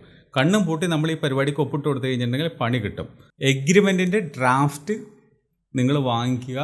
അത് വായിച്ച് നോക്കി കൺഫേം ചെയ്തതിന് ശേഷം നിങ്ങൾക്ക് ഓക്കെയാണ്, തൃപ്തികരമാണ് എന്ന് തോന്നുന്ന പക്ഷം മാത്രം സൈൻ ചെയ്യുക. വായിക്കാതെ ഒപ്പിട്ട് കൊടുക്കാനേ പാടില്ല. എല്ലാ ഹിഡൻ ഫീസും ഹിഡൻ ചാർജസും എല്ലാം നിങ്ങൾ അറിഞ്ഞിരിക്കണം. അതെല്ലാം അവരുടെ സാധനത്തിനകത്ത് കൃത്യമായിട്ട് എഴുതി പിടിപ്പിച്ചിട്ടുണ്ടായിരിക്കും. കൊണ്ട് അവർ പറയണമെന്നില്ല. ഉള്ളിൽ പേപ്പറിനകത്ത് ചിലപ്പോൾ അത് കാണണമെന്നുണ്ടല്ലോ, റൂളാണല്ലോ. സോ വായിച്ച് നോക്കണം. ക്രെഡിറ്റ് സ്കോർ എന്ന് പറയുന്നൊരു പരിപാടിയുണ്ട്. ഇന്ത്യയിൽ സിബിൽ സ്കോർ എന്നാണ് അതിനെ ഓമനപ്പേരിട്ടിട്ട് വിളിക്കുന്നത്. അതായത് 750 പോയിൻറ്റിന് മേലെ ഉണ്ടെങ്കിൽ ഗുഡ് ആണ് എന്നാണ് പറയണത്. അതായത് 300 തൊട്ട് 900 വരെയാണ് ഇതിൻ്റെ ഒരു ഇത് പറയുന്നത്. ഇതിനകത്ത് ഉണ്ടായിരിക്കണം നമുക്ക് പോയിൻറ്റ്സ് എന്നാണ് പറയണത്. അപ്പോൾ ലോൺ എത്ര അടയ്ക്കാത്ത ഒരാൾക്കാണെങ്കിലും 300 400 ആ റേഞ്ചിലുണ്ടായിരിക്കും. പക്ഷേ പോരാ, 700 750 മുകളിൽ പോവുകയാണെങ്കിൽ ഗുഡ് സ്കോറാണെന്ന് പറയും. അപ്പോൾ ഇത് എന്തിൻ്റെ അടിസ്ഥാനത്തിലാണെന്നുള്ളതാണ് ഇനി അടുത്തത് പറയാൻ പോകുന്നത്. പേയ്മെൻറ്റ് ഹിസ്റ്ററി എന്ന് പറയുന്ന സാധനത്തിന് 35% അവർ കാൽക്കുലേറ്റ് ചെയ്യുന്നുണ്ട്. ക്രെഡിറ്റ് യൂട്ടിലൈസേഷൻ, നമുക്ക് എത്രത്തോളം എടുത്ത് യൂട്ടിലൈസ് ചെയ്യാം എന്നുള്ളൊരു ഓപ്ഷൻ ഉണ്ടല്ലോ, അതിന് 30% അവർ അലോ ചെയ്യുന്നുണ്ട്. അതുപോലെ ക്രെഡിറ്റ് ഹിസ്റ്ററി ലെങ്ത് എന്ന് പറയുന്നത് 15% ആണ്. ക്രെഡിറ്റ് മിക്സ് എന്ന് പറയുന്നത് 10% ആണ്. ന്യൂ ക്രെഡിറ്റ് എന്ന് പറയുന്നത് 10% ആണ്. ഇതൊക്കെ കാൽക്കുലേറ്റ് ചെയ്തതിന് ശേഷം മാത്രമാണ് ഇവർ ഇതിൻ്റെ ഒരു പോയിൻ്റ് ഇടുന്നത്. ഈ പോയിൻ്റാണ് നേരത്തെ പറഞ്ഞത് 750 മുകളിലാണെങ്കിൽ സൂപ്പറാണെന്ന് പറയണത്. ഇനിയിപ്പോൾ 750 പ്ലസ് അല്ലെങ്കിൽ 750 മുകളിൽ നിങ്ങൾക്ക് പോയിൻറ്റ്സ് സിവിൽ സ്കോർ നേടാൻ കഴിഞ്ഞില്ലെങ്കിൽ നിങ്ങളുടെ അവസ്ഥ എന്തായിരിക്കും എന്ന് പറഞ്ഞുതരാം. 8.5% ഉള്ള ഒരു ലോണ് 750 താഴെയാണ് നിങ്ങളുടെ സിവിൽ സ്കോർ എങ്കിൽ അതിന് 10% നിങ്ങൾ ഇൻട്രസ്റ്റ് കൊടുക്കേണ്ടുന്ന ഒരവസ്ഥയാണ്. 8.5 അല്ലെങ്കിൽ 8% നിൽക്കുന്ന സാധനം നേരെ പോകുന്നത് 10% ആയിട്ട് മാറും. അത്രയും നിങ്ങൾ ഇൻട്രസ്റ്റ് കൊടുക്കേണ്ടി വരും. കാരണം നിങ്ങളുടെ കാര്യത്തിൽ ബാങ്കിന് ഒരു പ്രതീക്ഷയില്ല. നിങ്ങൾ തിരിച്ചടയ്ക്കുമോ ഇല്ലയോ എന്നുള്ള കാര്യത്തിൽ ഒരു കോൺഫിഡൻസും ഇല്ല, ഒരു ട്രസ്റ്റും ഇല്ല നിങ്ങളുടെ മേലെ. കാരണം നിങ്ങളുടെ ഒരു പേയ്മെൻറ്റ് ഹിസ്റ്ററി വെച്ച് നോക്കുന്ന സമയത്ത് നിങ്ങൾ പ്രോപ്പറായിട്ട് ക്രെഡിറ്റ് അടയ്ക്കുന്ന ഒരു സ്വഭാവം നിങ്ങൾക്ക് ഇല്ല എന്നുള്ളത് ബാങ്ക് മനസ്സിലാക്കുകയാണ്. കാരണം ബാങ്ക് നിങ്ങളുടെ ഒരു ചരിത്രം നോക്കും. നിങ്ങൾ ലോണൊക്കെ എടുത്തു കഴിഞ്ഞാൽ പ്രോപ്പറായിട്ട് അടയ്ക്കുന്ന ആളാണോ, ബാങ്കിനായിട്ടിട്ട് വലിപ്പിക്കുന്ന ആളാണോ എന്നുള്ളത് ബാങ്ക് നോക്കും. കാരണം ബാങ്കിന് നാളെ ഇത് ലോൺ കൊടുത്തു കഴിഞ്ഞാൽ തിരിച്ച് കിട്ടാനും വേണ്ടിയിട്ടല്ലേ, അവർ പുണ്യം കിട്ടാനൊന്നുമല്ലല്ലോ പൈസ തരുന്നത്. സോ അവരിതൊക്കെ ചെക്ക് ചെയ്യുമ്പോൾ നിങ്ങൾ പോരാ എന്ന് തോന്നുന്ന പക്ഷം നിങ്ങൾ 10% ഇൻട്രസ്റ്റ് കൊടുക്കേണ്ടുന്ന ഒരു അവസ്ഥയിലേക്ക് എത്തുകയാണ്. ഈസി ആയിട്ട് കിട്ടേണ്ട ലോണ് കുറച്ചും കൂടി സ്ട്രോങ് ആയി മാറി, കുറച്ചും കൂടി കോംപ്ലിക്കേറ്റഡ് ആയി മാറി. ഇതിനകത്തുള്ള ഫീസും ചാർജും ഇതെല്ലാം ഈ പറയുന്ന 10% എത്തുന്നതോടുകൂടി കൂടാൻ പോവുകയാണ്. അറിയില്ല, ചിലപ്പോൾ കിട്ടിയേക്കും ഭാഗ്യത്തിന്. പക്ഷെ പൊതുവേ ഒരു 500 600 താഴെ എന്ന് പറഞ്ഞാൽ നിങ്ങൾ പ്രതീക്ഷിക്കേണ്ട ലോണ് കിട്ടുമെന്നുള്ള കാര്യത്തിൽ പ്രതീക്ഷ തീരെ വേണ്ടെന്നാണ് എൻ്റെ ഒരു പേഴ്സണൽ അഭിപ്രായം. 0 ആണ്, ഒട്ടും ലോൺ കിട്ടില്ല എന്ന് ഞാൻ പറയില്ല. പക്ഷെ നിങ്ങൾ കൊടുക്കേണ്ടിരുന്ന ഇൻട്രസ്റ്റ് എന്ന് പറയുന്നത് അതിഭീകരമായിരിക്കും എന്നുള്ളത് കൂടി മനസ്സിലാക്കുക. സാധാരണക്കാർക്ക് അല്ലെങ്കിൽ സിവിൽ സ്കോർ നല്ല അളവിൽ നിൽക്കുന്ന നല്ല 700 750 മുകളിൽ നിൽക്കുന്ന ആൾക്കാർക്ക് കൊടുക്കുന്ന ആ ഒരു ഇൻട്രസ്റ്റിന് ഒരിക്കലും നിങ്ങൾക്ക് കിട്ടാൻ പോകുന്നില്ല. 400 നിങ്ങളുടെ സിവിൽ സ്കോർ എങ്കിൽ. അപ്പോൾ ഇനി നമുക്ക് ചെയ്യാൻ പറ്റുന്നൊരു കാര്യം എന്താണ്? നിങ്ങളുടെ സിവിൽ സ്കോർ വർദ്ധിപ്പിക്കുക, നല്ല രീതിയിൽ ഉയർത്തുക. അതിനെന്ത് ചെയ്യാമെന്ന് ചോദിക്കുകയാണെങ്കിൽ ഒന്നാമതായിട്ട് പറയുന്ന കാര്യം EMIകളെല്ലാം കൃത്യസമയത്തിന് നിങ്ങൾ അടച്ചിരിക്കണം. ഒരു ദിവസം പോലും നിങ്ങൾ അവിടെ ലേറ്റ് ആക്കാൻ പാടില്ല. നിങ്ങളുടെ അക്കൗണ്ടിൽ കൃത്യമായിട്ട് പൈസ ഉണ്ടായിരിക്കണം, നിങ്ങളത് അടച്ചിരിക്കണം. പിന്നെ ക്രെഡിറ്റ് യൂട്ടിലൈസേഷൻ എന്ന് പറയുന്ന സാധനം 30% താഴെ നിങ്ങൾ നിർത്തിയിരിക്കണം. നിങ്ങൾക്ക് ഇത്രയും യൂസ് ചെയ്യാനായിട്ട് ക്രെഡിറ്റ് കാർഡിനകത്ത് അനുവദിച്ചിട്ടുണ്ടെങ്കിൽ, ക്രെഡിറ്റ് കാർഡോ നിങ്ങൾക്ക് ക്രെഡിറ്റായിട്ട് അനുവദിച്ച എമൗണ്ടോ എന്തോ ആയിക്കോട്ടെ, അതിൻ്റെ 30% മാത്രമേ നിങ്ങൾ ഉപയോഗിക്കുന്നുള്ളൂ എന്ന് പറയുമ്പോൾ അല്ലെങ്കിൽ അത്രയും നിങ്ങൾ ഉപയോഗിക്കാൻ പാടൂ എന്നാണ് ബാങ്കുകൾ പറയുന്നത്. അങ്ങനെയാണെങ്കിൽ കുഴപ്പമില്ല. അല്ല, ഇപ്പോൾ നിങ്ങൾക്കിപ്പോൾ ക്രെഡിറ്റ് കാർഡ് എടുത്തതിന് ശേഷം നിങ്ങൾക്കിപ്പോൾ അവിടെ ഒരു 50,000 രൂപയുടെ ക്രെഡിറ്റ് കാർഡാണെങ്കിൽ നിങ്ങളൊരു 40,000 വരെയൊക്കെ യൂസ് ചെയ്യുകയെന്ന് പറയുകയാണെങ്കിൽ ഏകദേശം എന്തായി, ഒരു 90% ഈക്വലായില്ലേ, 80-90 അടുത്ത് വന്നില്ലേ പെർസെൻറ്റേജ്. അങ്ങനെ പാടില്ല. അവർ പറയുന്നത് കൃത്യം 30% മാത്രമേ ഉപയോഗിക്കാൻ പാടൂ. 1,00,000 ആണെങ്കിൽ 30,000 രൂപ എന്നാണ് എക്സാമ്പിളായിട്ട് പറയുന്നത്.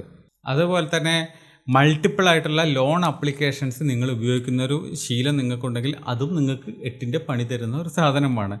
ഈ ലോൺ അപ്ലിക്കേഷൻസ് ഇങ്ങനെ മാറി മാറി ഉപയോഗിക്കേണ്ട ഒരു കാര്യം എന്താണ്? ലോണ് പ്രോപ്പറായിട്ട് അടയ്ക്കുന്നുണ്ട്. അങ്ങനെ പോകുന്ന ഒരാൾക്ക് എന്തിനാണ് ഈ ലോൺ അപ്ലിക്കേഷൻസ് ഇത്രയും എന്നൊരു ചോദ്യം അവിടെ വരുന്നുണ്ട്. അതൊരു നല്ല പ്രവണതയായിട്ട് ബാങ്കുകൾ കണക്കാക്കുന്നില്ല എന്നുള്ളത് വേണം നമ്മൾ മനസ്സിലാക്കാൻ. അത് ഷോർട്ടർ പീരീഡിലാണ് പറയുന്നത്. നിങ്ങളുടെ ജീവിതകാലത്തിൽ മൊത്തം നിങ്ങൾ ഉപയോഗിക്കുന്ന ആപ്പുകളുടെ കാര്യത്തിലല്ല, വളരെ ഷോർട്ടായിട്ടുള്ളൊരു പീരീഡിനകത്ത് ഇത്രയും ആപ്പുകൾ നിങ്ങൾ എന്തിനു ഉപയോഗിക്കണം എന്നുള്ളത് ഒരു സസ്പീഷ്യസ് ആയിട്ടായിരിക്കും ബാങ്ക് കാണുന്നുണ്ടായിരിക്കുക. പിന്നെ ഇയർലി ഒരു വട്ടെങ്കിലും നിങ്ങളുടെ സിവിൽ സ്കോർ എത്രയാണെന്നുള്ളതൊക്കെ നിങ്ങളൊന്ന് ചെക്ക് ചെയ്യുന്നത് നല്ലതാണ്. ഭാവിയിൽ നിങ്ങൾക്കൊരു ലോൺ കിട്ടാനൊരു ചാൻസ് ഉണ്ടോ ഇല്ലയോ എന്നുള്ളതെങ്കിലും അറ്റ്ലീസ്റ്റ് നിങ്ങൾക്ക് അതെങ്കിലും ഒന്ന് അറിയാലോ. പലപ്പോഴും നമ്മളിതൊന്നും ചെക്ക് ചെയ്യാറില്ല. നിങ്ങളിൽ ഇപ്പോൾ ഈ വീഡിയോ കാണുന്ന ആൾക്കാരിൽ എത്ര പേര് സിവിൽ സ്കോർ ചെക്ക് ചെയ്യുന്നുണ്ട്? അതും കൃത്യമായിട്ട് ഇയർലിയൊക്കെ ചെക്ക് ചെയ്യുന്ന എത്ര പേരുണ്ട്? വളരെ ചുരുക്കമായിരിക്കും എന്നുള്ളതാണ്, അപൂർവം. അതൊരു 10% പേരൊക്കെ ഈ വീഡിയോയിൽ എനിക്ക് തോന്നുന്നുള്ളൂ ഈ വീഡിയോ കാണുന്നവരിൽ അത്ര ആളുകൾ മാത്രമേ ചെക്ക് ചെയ്യുന്നുണ്ടാവുള്ളൂ. ഇനി ഇതൊക്കെ ഒന്ന് ചെക്ക് ചെയ്ത് നോക്കുക. ഇനി ഇൻ കേസ് നിങ്ങൾക്ക് ലോൺ എടുക്കാൻ താല്പര്യമുണ്ടെങ്കിൽ, ലോൺ എടുക്കാൻ യാതൊരു താല്പര്യമില്ലാത്തൊരു വ്യക്തിയാണെങ്കിൽ നിങ്ങളിപ്പോൾ ക്രെഡിറ്റ് കാർഡിൻ്റെ ഈ സിബിൽ സ്കോർ ഒന്നും മൈൻഡേ ചെയ്യേണ്ട കാര്യമില്ല. കാരണം നിങ്ങൾക്ക് ലോണേ ആവശ്യമില്ല.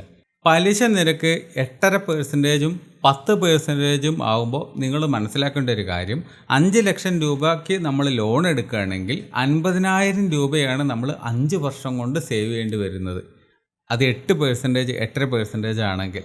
അതല്ല 10% ആണെങ്കിൽ നമ്മുടെ കയ്യിൽ നിന്ന് പോകുന്നത് എക്സ്ട്രാ 50,000 രൂപയാണ് എന്നുള്ളത് നിങ്ങൾ മനസ്സിലാക്കുക. അതേപോലെ തന്നെ ലോണിൻ്റെ ഈ ടേണർ എന്ന് പറയുന്നത് ഏറ്റവും ഷോർട്ടറായിട്ടുള്ള വളരെ കുറഞ്ഞ കാലത്തേക്ക് നിങ്ങൾ EMI ആയിട്ട് എടുത്ത് ഉപയോഗിക്കുകയാണെങ്കിൽ അവിടെ നിങ്ങൾക്ക് ഒരുപാട് ഇൻട്രസ്റ്റ് സേവ് ചെയ്യാൻ പറ്റും. അതല്ല നിങ്ങൾ ഒരു 10 കൊല്ലത്തിന് പകരം 20 കൊല്ലവും 30 കൊല്ലത്തേക്കോ നിങ്ങൾ EMI അടയ്ക്കാം, വളരെ ചെറിയ EMI അല്ലേ എന്ന് പറഞ്ഞ് എടുത്തു കഴിഞ്ഞാൽ നിങ്ങൾ ഒരുപാട് പണം ഇൻട്രസ്റ്റ് ആയിട്ട് കൊടുക്കേണ്ടി വരും എന്നുള്ളതാണ് പിന്നത്തെ കാര്യം. പിന്നെ ഹിഡൻ ചാർജാണ് അടുത്തതായിട്ട് പറയുന്നത്. ഇവിടെ പ്രോസസ്സിംഗ് ഫീ വരുന്നുണ്ട്, പ്രീ പേയ്മെൻറ്റ് പെനാൽറ്റികൾ വരുന്നുണ്ട്, ഇൻഷുറൻസ് എന്ന് പറയുന്നൊരു കോസ്റ്റ് അവിടെ ആഡ് ചെയ്യുന്നുണ്ട്. നമുക്കറിയാവുന്നതും അറിയാൻ പാടില്ലാത്തതും ബാങ്കിന് മാത്രം അറിയാവുന്നതായിട്ടുള്ള പല ടൈപ്പ് ഫീകളും ചാർജുകളും ഓരോ ബാങ്കുകളും ചിലപ്പോൾ ചാർജ് ചെയ്യാനും കൂടി ചാൻസ് ഉണ്ട്. അപ്പോൾ ഇതൊക്കെ നമ്മൾ ചോദിച്ച് മനസ്സിലാക്കുക, അല്ലാതെ വേറെ വഴിയൊന്നുമില്ല. അവരെ കൊണ്ട് പറയിപ്പിക്കുക, വേറെ വഴിയില്ല നമ്മളെ കൊണ്ട്. അല്ലെങ്കിൽ അവർ തരുന്ന ഈ പറയുന്ന അഗ്രിമെൻറ്റ് പരിപൂർണമായിട്ട് വായിച്ച് നോക്കുക, എന്നതിന് ശേഷം മാത്രം അത് പ്രൊസീഡ് ചെയ്യുക. പിന്നെ ഇതുപോലെ തന്നെ പ്ലാറ്റ്ഫോംസ് നിങ്ങൾക്ക് ഇഷ്ടം പോലെ ഉണ്ട്. ഇവിടെ ബാങ്ക് ബസാർ എന്ന് പറയുന്നൊരു പ്ലാറ്റ്ഫോമുണ്ട്, പൈസ ബസാർ എന്ന് പറയുന്ന ഒരു പ്ലാറ്റ്ഫോമുണ്ട്. ഇതിനകത്തൊക്കെ പോയി കഴിഞ്ഞിട്ടുണ്ടെങ്കിൽ നിങ്ങൾക്ക് കമ്പയർ ചെയ്യാൻ പറ്റും. നമ്മൾ പോളിസി ബസാർ എന്ന് പറയുന്ന സാധനം മിക്ക ആൾക്കാർക്കും പരിചയം ഉണ്ടായിരിക്കും. ഇൻഷുറൻസൊക്കെ ഏതാണ് ബെസ്റ്റ് എന്നുള്ളത് തിരഞ്ഞെടുക്കാൻ വേണ്ടിയിട്ടുള്ള ഒരു വെബ്സൈറ്റാണ്, ഒരു ആപ്ലിക്കേഷനാണ് പോളിസി ബസാർ. ഇങ്ങനെയുള്ളൊരു കമ്പാരിസൺ നടത്തുന്നതിന് ഇതുപോലുള്ള ആപ്പുകൾ യൂസ് ചെയ്യാവുന്നതാണ്, പ്ലാറ്റ്ഫോംസ് യൂസ് ചെയ്യാവുന്നതാണ്. ബാങ്കുകൾ തമ്മിൽ കമ്പയർ ചെയ്തുകൊണ്ട് നിങ്ങൾക്ക് ബെസ്റ്റ് ഏതാണെന്നുള്ളത് ചൂസ് ചെയ്യാൻ പറ്റുന്നതാണ്. പിന്നെ കടത്തിനകത്ത് വരുന്ന വേറൊരു ട്രാപ്പ് ഉണ്ട്, നമ്മൾ അധികം ശ്രദ്ധിക്കാതെ പോകുന്നൊരു സാധനമാണ്. അതായത് നമ്മൾ മൾട്ടിപ്പിൾ ലോണുകൾ എടുക്കുന്ന ഒരവസ്ഥയുണ്ട്. ഇപ്പോൾ ഒരു എക്സാമ്പിൾ പറയുകയാണെങ്കിൽ നിങ്ങൾക്ക് 2 ലക്ഷം രൂപയുടെ ഒരു പേഴ്സണൽ ലോൺ ഉണ്ടെന്ന് വെക്കുക. അതോടൊപ്പം തന്നെ 50,000 രൂപയുടെ ഒരു ക്രെഡിറ്റ് കാർഡിൻ്റെ മുകളിലുള്ള ഒരു കടമുണ്ട്. അപ്പോൾ ഇതിൻ്റെ മുകളിലുള്ള കടം എന്ന് പറയുന്നത് 40% ആണ്. മറ്റ് നിങ്ങളുടെ പേഴ്സണൽ ലോണും വരുന്നത് ഒരു 10% എന്ന് വെച്ചോ. അപ്പോൾ മൊത്തം ഒരു 50%ൻ്റെ കഥയാണ് ഇപ്പോൾ ഇവിടെ നടക്കുന്നത്. ഇവിടെ നിങ്ങളുടെ മെജോറിറ്റി പൈസയും കൊണ്ടുപോകുന്നത് ഏതാ? EMI. നിങ്ങളുടെ സാലറി മുഴുവൻ തിന്നുകൊണ്ടിരിക്കുന്നത് ആരാണ്? EMI. കടമെടുക്കുന്ന സമയത്തുള്ള ഒരു റിസ്ക് എന്ന് പറയുന്നത് എത്രത്തോളം കടത്തിൻ്റെ അളവ് കുറയ്ക്കാൻ പറ്റുമോ അത്രയും നല്ലത്. ബിസിനസ്സുകാരെന്നല്ല, സാധാരണ ആൾക്കാരുടെ അവസ്ഥ ഇങ്ങനെയൊക്കെ തന്നെയാണ്. റോൾ ചെയ്തുകൊണ്ട് ജീവിക്കുന്ന ആൾക്കാരെ ഞാൻ ഇഷ്ടം പോലെ കണ്ടിട്ടുണ്ട്. ഇതിനകത്തുള്ളൊരു വലിയ പ്രശ്നം എന്ന് പറയുന്നത് 10 പൈസ നിങ്ങൾക്ക് സേവ് ചെയ്യാൻ കിട്ടില്ല. കാരണം നിങ്ങളുടെ സാലറി മുഴുവൻ EMI കൊണ്ടുപോകും. നിങ്ങൾക്കൊന്നും സാലറിയിൽ നിന്നും ഒന്നും മിച്ചമുണ്ടായിരിക്കില്ല. സേവിങ്സ് എന്ന് പറയുന്നത് വട്ടപൂജ്യമായിരിക്കും. എന്തൊക്കെയോ നേടിയിട്ടുണ്ടായിരിക്കും, കാറ് വാങ്ങിയിട്ടുണ്ടായിരിക്കും, ഫോണിന് നല്ല വില കൊടുത്ത് ഫോൺ വാങ്ങിയിട്ടുണ്ടായിരിക്കും, വീടാണെങ്കിൽ നല്ല വിലയ്ക്ക് വീട് വാങ്ങിയിട്ടുണ്ടായിരിക്കും. ലാസ്റ്റ് നോക്കുന്ന സമയത്ത് മാമുണ്ണാൻ മാത്രം നിങ്ങളുടെ കയ്യിൽ 10ൻ്റെ പൈസ ഉണ്ടായിരിക്കില്ല. ഇതാണോ നിങ്ങൾക്ക് വേണ്ടത്? അല്ലല്ലോ. നിങ്ങൾ പ്രയോറിറ്റി കൊടുക്കേണ്ട സാധനം എന്താണെന്ന് വെച്ച് കഴിഞ്ഞാൽ ഹൈ ഇൻട്രസ്റ്റ് ഉള്ള സാധനങ്ങൾ പരമാവധി ഒഴിവാക്കുക. ഇനി ഉണ്ടെങ്കിൽ തന്നെ അതാദ്യം അടച്ചു തീർക്കാനുള്ള വഴി നോക്കുക. എങ്കിലേ ശ്വാസം വിടാനെങ്കിലും നിങ്ങൾക്ക് സമയം കിട്ടുള്ളൂ, സമാധാനം കിട്ടുള്ളൂ.